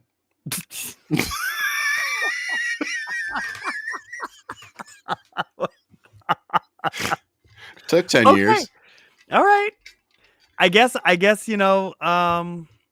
what he started, which he was trying to start something that would be not a swatting, but the whole premise of Pizzagate was people showed up. And here's the thing. It's almost like some criminals shouldn't be let back out. Yeah. Like some of the January 6th people that Donald Trump has pardoned. As of February 14th, 2025, at least 2 individuals who were pardoned by President Donald Trump for their involvement in January 6th, 2021 Capitol riot have been rearrested on separate charges. One being Andrew Taki, originally sentenced to 6 years for assaulting officers during the Capitol riot. Taki was pardoned and released in January of 2025. He was rearrested in Houston, Texas on February 6th. 2025 for a 2016 charge of soliciting a minor online. Whew. A minor Trump supporter, not a liberal. Yo, man. Daniel Ball, after receiving a pardon for his role on January 6th events, Ball was rearrested in Florida on January 29th of 2025 on federal gun charges, specifically for possession of a firearm or ammunition by a convicted felon. Oh, you mean like the Hunter thing, right? Additionally, reports indicate that dozens of pardoned January 6th defendants had prior criminal convictions for offenses such as, I'm not going to use the R word, sexual assault, manslaughter, domestic violence, and drug trafficking. Wow. So and on top of that, I just want to remind everybody, this one is for the MAGA Afghanistan withdrawal folks. Donald Trump also let 5,000 Afghanistan terrorists and prisoners out of prison his last go around. And a couple of them ended up helping to solidify Afghanistan's retaliation during the withdrawal. So to all you guys out there applauding this stuff, I say, why? Well, we all know that Trump makes the problem. He burns the house down. And then he grabs says a cup of water. Only he can fix it. Yeah. You know what I mean? And he grabs a cup of water, not the hose, a cup of water, and puts it out for the photo op. You know what I'm saying? Like that one last. Don't worry, I've got it. ash, I'll. Like that's Trump in a nutshell. And when you understand that about him, you realize all the power moves that he's trying to make, and you're like, yeah, this is the man on the soapbox. Is it raining? I think it's raining. This is the man. Yeah. You know. For sure. And it's wild especially when you mention how many people, 5,000 Taliban that he released and then negotiated a exit date. And then you realize, and this is the part that I have to say with Biden, because we are going to critique both sides. Biden and Harris failed at communicating, and Democrats every day fail at communicating the message. I wish they would be as bombastic sometimes as Trump or as even Elon with Twitter. Well, and I wish that they would put the message out there, Ryan. And I really wish that they would be loud and say, this was Trump's deal. And I don't want to stay there a day longer. We're out. Yeah. I'm pulling our troops. He freed 5,000. We're doing this. If one troop comes close to any of our bases, I'm dropping bombs on all of you. Like, well, I wish they was that bombastic. You know what I mean? I do too. The biggest problem that I saw from those 4 years were on top of what you said, was they had a fear of politicizing everything. They had a fear of going after Donald Trump and Americans turning on them. And it was almost like the opposite happened. It was like, that's because you didn't have the stones to do what needed to be done, you actually lost people. Yeah. Like those 20 million, why didn't those 20 million show up? Because they're tired. They're tired of losing. They're tired of being nice. They're tired. They're tired of showing up and losing. And more importantly, they're tired of showing up and winning and still losing. Right. Because that's what 2020 felt like. Yeah. And yeah, I mean, again, we'll do an episode on critiquing, and I still think we need to do a postmortem on an honest postmortem on the election to make sure we don't do the same thing in 2 years. But anyway, let's move on to something a little more fun. Let's talk about the Super Bowl halftime show. Oh man. And how absolutely insane white people got after it. And when you say after, do you mean the day after? Or during? When they realized? No, it wasn't during. It wasn't during. It was, I don't get it, and I don't like it. That was day one. That was Super Bowl. Let's get back to the game, whatever the case was. It was what I noticed the following day that people then realized what they had witnessed. Yeah. And I immediately posted. 10 out of 10, top tier, extra points for the cult not understanding. Oh, for sure. And I was like, it was so many layers to this performance. People are not used to art. The fact that it was visual, the fact that it was the sonically, the music, and then the fact that it was poetry, the fact that it made you think, it challenged you. This is what art is for. That's where they lost them. that was it. It is a reality. I gotta think. I gotta think. You know what I mean? Like, and to take you out of your comfort zone. Yeah. Do you know that there was a section of the performance that they actually spelt out Compton in Braille, the way that they positioned everybody with the blue and the red, using the white to create the space necessary for the Braille, if you were to feel it. The layers that exist within this young man's art, it's going to outlive everybody. That wasn't the only thing they spelled out. You know what the other thing they spelled out was? What else did they spell out? PED. Damn. I didn't see it until Jen did it, and then they panned out, and I was like, I literally took the phone and I drew it out, and I was like, oh my god. Damn. I was like, dang. Damn. So as he said, the How many revolution. layers? There was so many. The revolution was about to be televised, and he said, "You got the right time, but the wrong guy." Yeah, it really upset the Tiki Whites a lot. Oh, it was. I knew as soon as it was over, I was like, "Oh, they're gonna hate that." You know, I never knew I needed Samuel L. Jackson as Uncle Sam, and it was the best casting. When you know Samuel L. Jackson's like his resume, as just his life, his resume. Most movies ever. Oh, before film. Oh yeah. He literally hijacked a classroom at Morehouse and held Martin Luther King Sr.'s father, Martin Luther King Sr., Martin Luther King Jr.'s father, hostage until his demands were met with the other student body of removing all of these elitist whites that at the time in the 50s, 60s. He's always been a militant.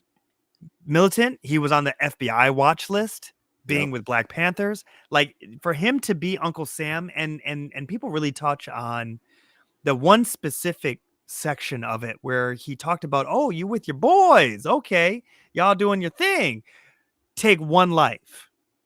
Mm-hmm. That little clip right there where he was in the doo-wop section, it hits differently when you realize deduct one life. Thank you. Scorekeeper, deduct one life. When you look at that, the impact of that, Samuel L. Jackson was an usher at Martin Luther King Jr.'s funeral. Yep. This man has seen the good, bad, and ugly of this country.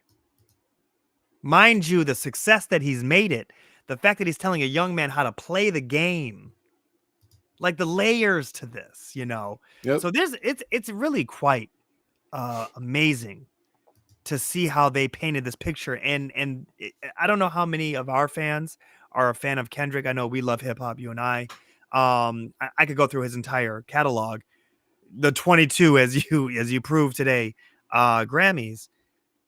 The songs from his Section 8 album, the songs from Good Kid, Mad City, there's some club hits in there. There's some songs that would play really well for the Super Bowl crowd. He didn't go with that. He went with storytelling it to a whole nother level. I don't think a lot of people understand how deep his catalog really is. Oh, and like you said, there were probably 4 songs personally that I thought he was or could have played that he didn't. I'm glad you brought that up, because his selection was definitely purposeful. It was curated to tell a bigger story. And he said it, this is bigger than the music. The amount of people, this is the stuff that kills me. The amount of people that Google searched 40 acres and a mule. And I'm like, because they didn't know. They didn't know. And it takes this, but it made me feel also about like Joe Biden, him using the words oligarch. People went and Google searched after he used the words. And this is where I mean, you know, the art is so important. And it's funny because like even people in our group chat right now are talking about like Drake and everything. It's like, this is bigger than Drake. This is bigger than all that. He teased up to the Drake moment because he knew that's what people wanted. Yep. But he told an entire story to then take it to the end there within what it became. I like that. He was, you know, Kendrick was the delivery. He was the pill that we all had to swallow. And I loved it, man. I love the fact that white people finally discovered what DEI is when they didn't like that there were no white people out there. Oh my God. I just not one white dancer. Y'all don't want DEI. That's DEI, baby. We got the best of the best to do this. So it goes both ways, fellas. You know, it goes both ways. The imagery of that flag. The flag, you know, I saw it almost instantly. I looked over at Jen. I was like, it's the flag. She's like, yep. And that was when, like you said, I knew, oh, this is going to be a hell of a performance. Yeah. And I had a friend of mine online that said, oh, Prince was the best ever. And I was like, Prince was great. I was like, this was needed. You know, like Prince went up there and did a performance that made him a legend.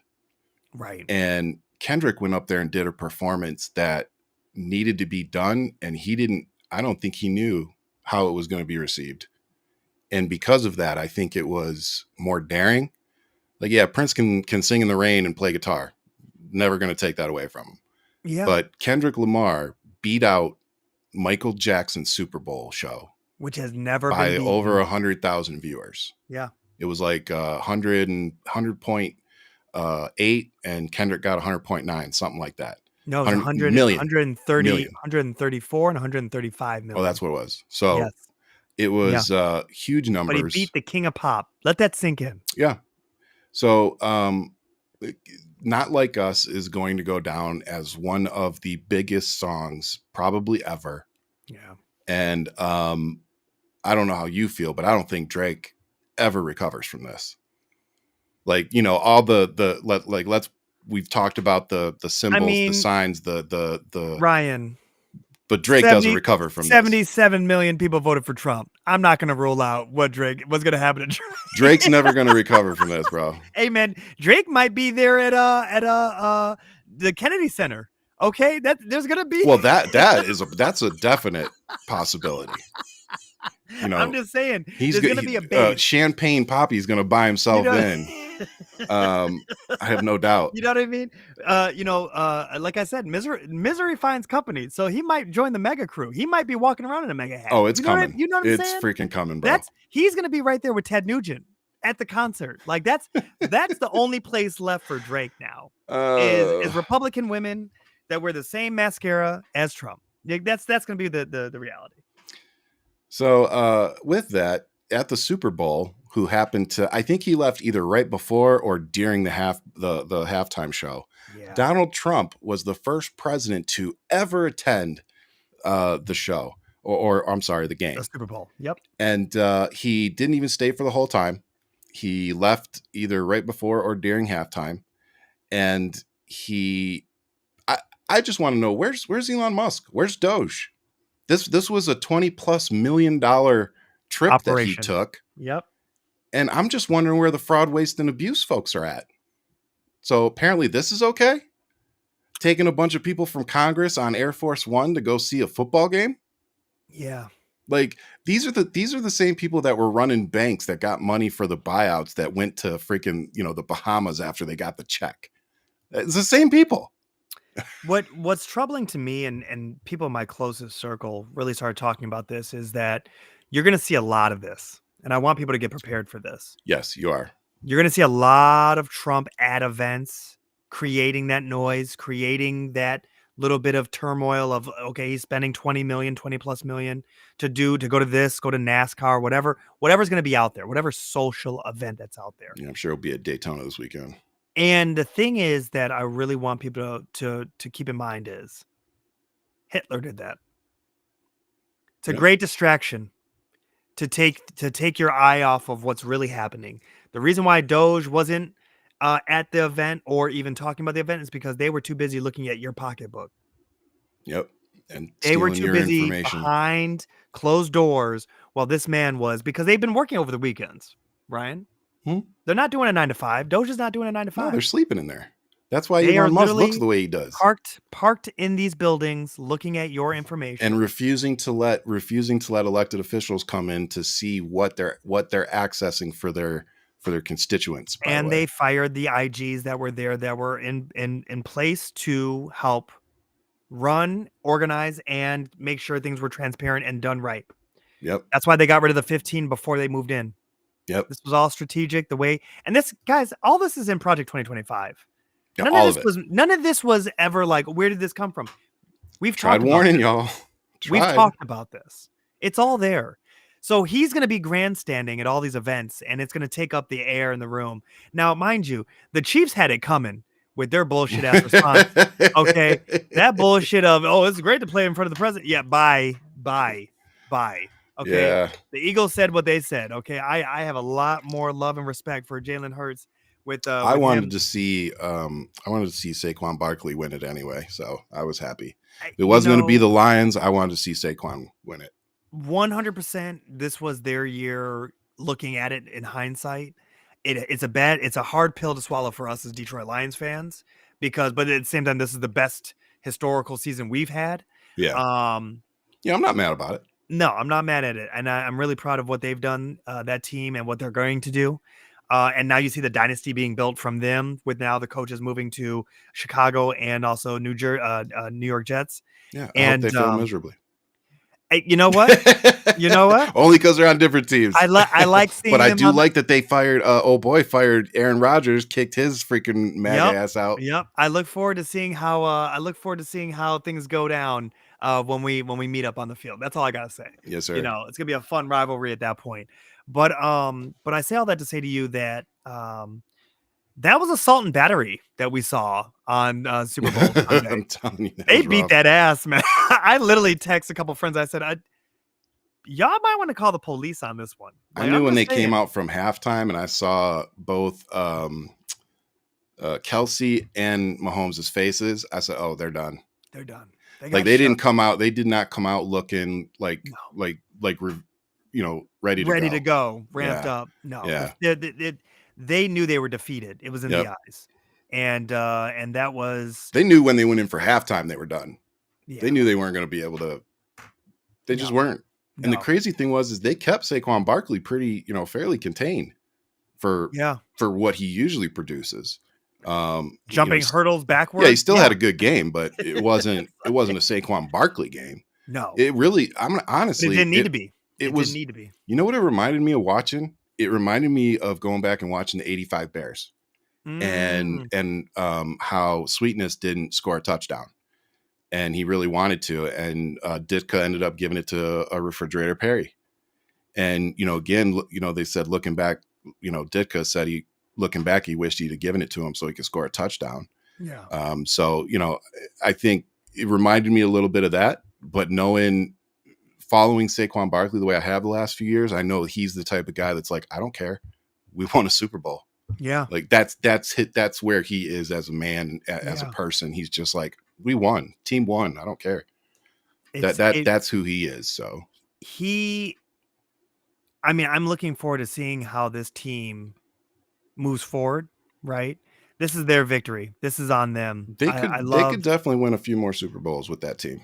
Well, I'm looking forward to them meeting up with Detroit. Is what I'm looking forward to. I'm looking forward to another team beating them so we don't have to. Hey, man, I want the best. That's how I look I'll take whatever. I just want the Super Bowl. He said, I'll take whatever. Hey, man, please. So, but hey, the $20 million that Trump wasted, at least we got a good photo op of him signing the executive order to rename the Gulf of Mexico. Oh, that night also, my man was tweeting about pennies on his way out. They got rid of the pennies. I said, now granted, I'd have to look into a little bit more, but maybe it makes sense that it actually costs more to make them than they're worth. And if that's true, that's fine. But I did say, well, how would you ever pay artists? I mean, that's my bank account right there, man. I know, all 9 cents, right? I was like, isn't it interesting though that the people that have started crypto coins and are talking about deregulating crypto and making crypto the new standard and blah blah blah, it's really interesting that they're the ones trying to get rid of currency now, isn't it? Again, no accountants. So here just we saying, go. Just throwing things out there, planting seeds, everybody. If they start going after Jerome Powell, I'm just letting you know, be ready. Be ready. So speaking of the Super Bowl, we both wanted to touch a little bit real quick on Jalen Hurts, the quarterback for the Philadelphia Eagles. Yep. He has a management team that is made up of all women. Like right. 4 or 5 of them. Yeah. They run his entire team. His entire operation. Yep.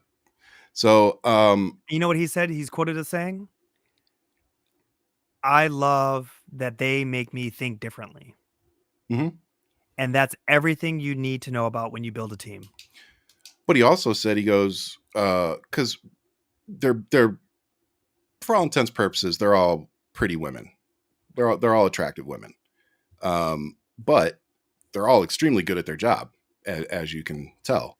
Yeah. And I love what he said. He goes, I found the people that best fit the job and what I was looking for. They just turned out to be women. And I thought that was a really, good answer that you don't hear from a lot of people. And I really appreciated that he, he stuck up for them. It's like, it has nothing to do with that. Like, they're really good at what they do. Yeah.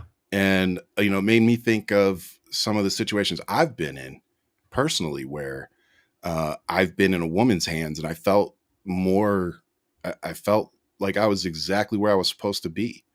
When I had my colon taken out, luckily my sister-in-law and my mother-in-law are both in the medical field, and my sister hooked me up with the doctor, and it's this German woman. I mean, she's American, but she German descent. Mm-hmm. And I flew down here to Arizona because we weren't living here at the time, met with her. And she said to me, after looking at all the information, she was like, well, she goes, you got kids? And I was like, yeah. She goes, how old? And I said, at the time, I think Dominic was like 5, Liv was 7, something like that.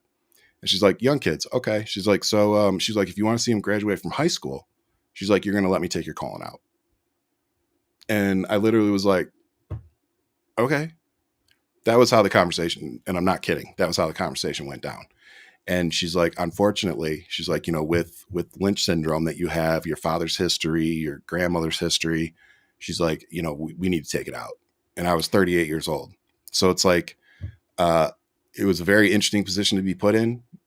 It was one that I had known was probably coming for over 10 years. I found out at 25, I had the same thing my dad had.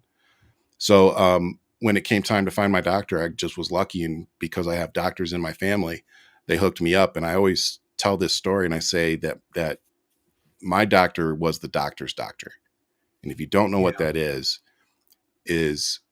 first off, there's a lot of laws that doctors aren't supposed to treat their family members. But because of that, doctors do a lot of favors for each other. So they'll be like, hey, my brother needs a surgery. Would you do it? That kind of thing.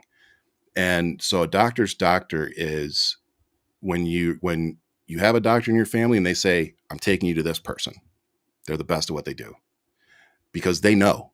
They've been in the operating room with them. They're in the hospital with them. They know who's best at what they do, who has the best reputations. They're not going to give their family to just anybody.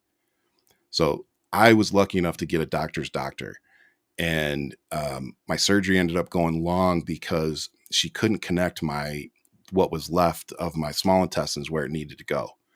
And it was about a 30% chance that I was going to end up needing a bag, but I didn't want one. And there was a thing called a J pouch that they could do where I wouldn't need a stoma or a colostomy bag. And so she said she was like probably 2 minutes away from scrapping it and giving me the stoma, the bag. And she's like, something told me to try again. She went in there, tried again, and, she got it. And it's just, I think back to that, and everybody that works for her, they're all women. Yeah. Her entire practice is women. I have my dentist that I go to that straightened my teeth, that takes care of me right up the road here. And when I sat back and I really paid attention, it's all women, not one man in the room, in the place. And I actually asked him, about it. So it's like, I look around and I'm like, I have all these women in my life that are strong women that work these jobs that lives literally depend on them every single day. And then you hear stories like this and it's like, yeah, that's not real surprising. No, not at all. And it's, one thing, a little bit of pushback on you is, you dealing with a German woman. My mom would talk to me like that every day, every day. You want to see tomorrow? You want to see yourself graduate? Cause I'm about to whoop yo. Okay. Yep. That's how German women are. That's the reputation she had in the hospital too. Even my uncle's like, man, yo aunt, woo, that was my hero. You know what I mean? So it's like, I already know he got a couple of conversations. It's that's just dealing with German women, period. But love you, mom. But there's those things where my doctors, women, my lawyer, woman, right? It's one of those things where, and it's funny when I meet individuals and they're like, you really have this like deep attraction that you connect with these powerful women. And I'm like, well, I was raised by a single woman. Who's more powerful than that? right? Who steadies the ship Yep. when you have to hold down the household and make sure that all the P's and Q's are taken care of? But it was one of those natural relationships that I just started building with everybody, alone here in New York, but just everywhere I've ever been. Yep. Right. And it's and even some of my best teachers, actual teachers from elementary to college, Oh yeah. women. I just learned so much, and just what they put on the table, Yep. that you're like, you really have to just, how you have to digest it. And I give it to Jalen. I think it's brilliant. It makes a lot of sense. And then to see his calm, cool demeanor, and even to see him mic'd up on the field with Saquon and everybody, it was amazing to hear how he talked to his team. Yeah. Yep. And given that, he's a leader. They've Yeah. got a couple really good leaders on that team, so I expect to see them deep in the playoffs for years to come. Against Detroit. Yeah, hopefully. But no, with that said, a big shout out to all the women out there, especially the ones that are raising families at home while they're simultaneously saving lives, whether Yeah. it's a doctor, first responder, or whatever you're doing out there. Just a big shout out. And I think particularly because I don't know if it's because I've had the privilege of watching my wife for the last 13 years do everything that she's done between the military and everything else, that I've seen her have to work harder than the men. Yeah. And being a Black woman, having to see her work even harder. I just have this deep appreciation. And I also think that there's always something to be said for somebody who had to work harder to get to where they are, that they're probably going to be really good at what they do. That's right. So that's my thinking behind it. Speaking of what can we do, people have been asking us in the comment section, what are some things that we can do? Well, there's some political things going on in Michigan right now that we should all be paying attention to. So in Michigan, Democratic Representative Haley Stevens is considering a run for the open Senate seat following Senator Gary Peters' retirement. Mhm. Stevens, known for her centrist views and strong fundraising capabilities, has begun assembling a potential campaign team. Other notable Democrats, including former Transportation Secretary Pete Buttigieg and State Senator Mallory McMorrow, are also eyeing the seat. Republicans view this as a key opportunity, especially after a narrow loss by former GOP Representative Mike Rogers, who is contemplating another run. So I think this is something that we all need to pay attention to and try to divert some resources to them. Especially, it's not like we have elections being run in 50 states right now. So No, but there are some special elections happening. there are other special elections. Yeah, definitely. Florida has one. Yep. New York has one. Yep. There needs to be some movement where they could actually overtake the Senate. So if these are things that we can do, Yeah. Ian's been writing messages and emails and sending letters and all that stuff. This is something else that we can do. We need to support these special elections and do our darndest to get liberals in there. And you may not agree with every single thing that liberal has to say, but what we're trying to do is we're trying to put some type of guardrail or stopgap in between Donald Trump and our government. And this is probably the only This is the best shot. This is the only shot we have until 2 years from now. Yeah. So that's what I'm going to ask you guys to do this week is go out, Google the special elections coming up. Go Google who some of the people are that are planning on running. Maybe reach out to them, see if you can write note cards or post about them on your social media platforms. There's so much that we can do. So I know we're feeling a little defeated because there's just so much being thrown at the wall to see what sticks right now. That's right. But we aren't helpless, and there are things that we can be doing. So, hopefully we can start focusing more on the actions we can take versus all the negativity that we're taking in, and move a little forward with that. Well, this gives us a fighting chance. This gives us really a little bit of bite. Yeah. To something more to look for, a light at the end of the tunnel. It really is. And I'm really glad that you've come around to 2 years, because that's been my make or break. But these special elections that are coming up, it's like, yeah, you can actually take this on. And, it's going to come up faster than you realize. And if they can take the Senate, that means Hakeem Jeffries gets to be the majority speaker. And then they're really in trouble. Well, at least that's when they can really start actually putting some pushback on what's going on. At least they won't be doing whatever with no Speeches no with no oversight. background, man. Just speeches with nothing really to offer. Yeah, Just it's reading all words. it's all grandstanding at this point. Yeah. Red meat for their people. But you know what? Maybe this is what needs to happen. Maybe the people need to lose faith because they have now been affected by their choices. Like I said, man, you know, I really do. We've been pounding on the show for almost 50 episodes about, you know, when is the time going to be to put our swords down? Yeah. You know, internally, Americans. Yeah. And this really does feel like the tide can really turn.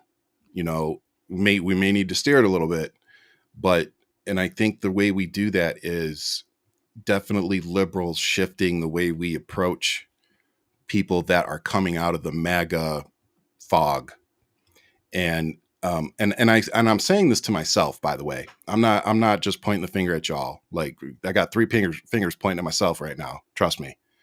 I think we really do need to stop with the the F around and find out. Don't take that from me. I'm just saying, man. There's only a few things that make me happy. Don't take that from me. I'm not there yet. You can do it for a little bit longer, but at some point we're gonna have to. We're gonna 2 have years. To say, all right, in 2 years I'll decide if I put that away. Hey, man, I need people behind us in a lot sooner than 2 years from now. Hey, I'm still making my jokes, baby. All right, if you can't laugh at your pain. I said, we can all make jokes, and you know what? And some of these people too. Some of these people that are coming out of that fog, they can joke around about it too. I hope so. Yeah. That means that you've digested something. You've digested it. You can laugh at yourself a little bit, and then it's like, okay, now we've laughed, we've bonded a little bit over this. Now let's get to work. Yeah. And I feel like that's where we're either headed that way, or that's where we are right now. So I'm going to do my best to be a leader in this, and try to do a little better at accepting people that are truly, because there's some people out there just playing stupid games. But I do think that there's probably 80% of the people coming out saying that they've seen the light. I believe them, because I think things are getting that bad. When you start losing jobs, when your family starts getting deported, and law enforcement starts walking into your homes, you start changing your opinion real quick. So with that, before we go into our positives for the week, I just want to again give a shout out to our sponsor for the podcast, Christian Ortiz and Justice AI, or Jai, as he likes to call it. Jai, that's right. So he has a program, an AI program that you can go run anything through. We run our scripts through it. We run some of our social media posts through it to remove some bias when we're trying to get just factual information out there. So it's a great program that you can go use and check out. So Christian Ortiz, Mod Atlas, Justice AI, thank you so much, brother. With that, make sure you subscribe, follow. We have a new YouTube channel that will be dedicated just to us. Yeah, that's just getting kicked off, man. That's really fantastic. We have, I have a website that we're going to be running a lot of stuff through. We're going to be getting into print articles and things like that. We have our Substack on the horizon. Is there What's some that? Stuff? Some merch. Oh, we definitely got merch. Yeah, merch is coming. So we got a lot of stuff coming up. We've got Marcus Flowers will be with us here in a few weeks. Yep. Sadia is going to be with us in March, and we're going to bring Robert back. We just got a book from that's right. Our friend Robert that came on to talk to us about constitutional law the other week. Go check that episode out. That's probably the best episode we've ever done. Got that bad boy right here. So we're far, talking about this book. Yep, there you go. This is coming. Yep. We're gonna read through that, and then we're gonna bring Robert back on for that.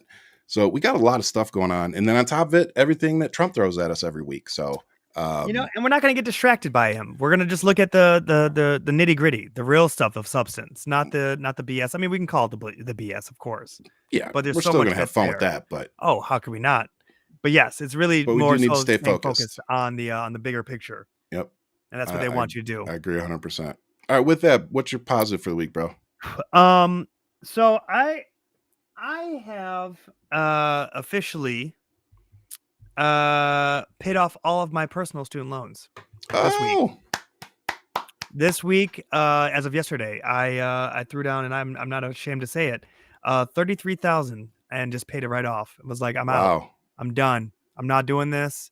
I saved up enough of my doubloons. You know, I might have had a couple of treasure hunts and saved it for a rainy day. And I said, okay, looking at Did you the cash out your forefront, crypto? it wasn't crypto. No. It Okay. was I was stocks that I wondering. had. And You don't I'm have to tell saving. me. You don't have to tell me. We can No, talk no, about it. I can tell. I'm gonna be I'm gonna be more transparent than our government. Oh, I put some money away in the stock market and I let it sit there for a couple years. And I said I'm gonna wait for the right time. And I felt it was the right time. I cashed it out and I said, okay, here we go. And one of the best feelings was to call them because I was still like, I got a confirmation, but I don't know. I'm not seeing anything change. And I call them and go, hey, I just want to talk to you guys real quick. And they're like, yeah. yeah. I want And a I'm like, human to tell me that this is I want a the. human to tell me. And she was like, and maybe it's my love language, right? The words of affirmation. And I was like, okay, I just want to make sure. Did this go through? And she was like, no, you're all set. She's like, All congratulations. paid. And I was like, okay, but I have to wait 20 days till I get that congratulations letter from you guys. Got it. Okay. Yeah. So I was like, You Elizabeth, can't I'm fax still that or waiting. something. Yeah, just text it to me, man. Why are you messing with me right now? Just send it to me. So instant gratification, of course, being a elder millennial. Right. But it's officially done. I have officially put myself through college. And yet at the same time, I have the foresight to say nobody should go through what I went through. Thank you. And I'm thinking to myself, how can we make this system work better for the next generation? Not I did it, so you can do it. No, there is more of a predatorial element that is there that you put on a 18-year-old, 19-year-old. You know, as we talked about, your cortex is not there until you're 25, you know, but yet we ask children to take on this debt, this crippling debt. And With predatory you know, loans. predatory loans, you know, is a for-profit school. So I learned everything the hard way. And at the same time, though, I would not really, I wouldn't give any of it up. It led me to New York. The struggle here was a beautiful struggle. You know, I moved to New York with $1,000 in my pocket. I chased the dream of making music and working, and I did everything I wanted to do. I've worked with everybody I wanted to work with. I met the love of my life, my best friend. We got married. We had kids. Like, I would not change any of it because it all set me on the path that I'm on now. It just was an expensive path. That's all. You know, Ian has expensive taste, and I'm handling business. That's right. That's on me. That is on me. And so whenever I do hear someone talk about, you know, picking up by the bootstraps, which we all know is made up, it's make believe, it's not real. Yeah. There's situations that are there where I'm like, yes, but there are certain opportunities that I was afforded that I know other people were not. And I know that I put myself in a position that some people may not have ever gotten to that table. And there's that element of also being myself that I knew I could get here if I just got into that room. Yeah. And I did. I found a way in. I did it. And it was not only my hustle, but it was also my charm. It was my wit. There's a number of characteristics that I brought on You're this not that journey. charming. Not to you, but you know, it's like exactly one of those things. So let me get Angry Bunny over here. Let's have a different conversation. She'll stick up for you. Yeah. She'll definitely stick up for me. But it's one of those things where, you know, it was really amazing to get to this point. And so my positive is I am no longer under crushing student loan debt. It is done. Nice. And then on top of that, it's, you know, whatever federal student loan debt, but that's not the same at all. And and we'll see what happens with any case of you know, pretty much what I've submitted for a discharge because of what illegal action is taking place right now that we're seeing with DOGE. So that's my positive. That's the reality. Proud of you, brother. Thank you. It's a big positive. Congratulations. Thank you. That's awesome. And how about for you, my man? My positive actually circles around the soccer team again. So our whole family kind of got sick, and I think I'm finally getting it now.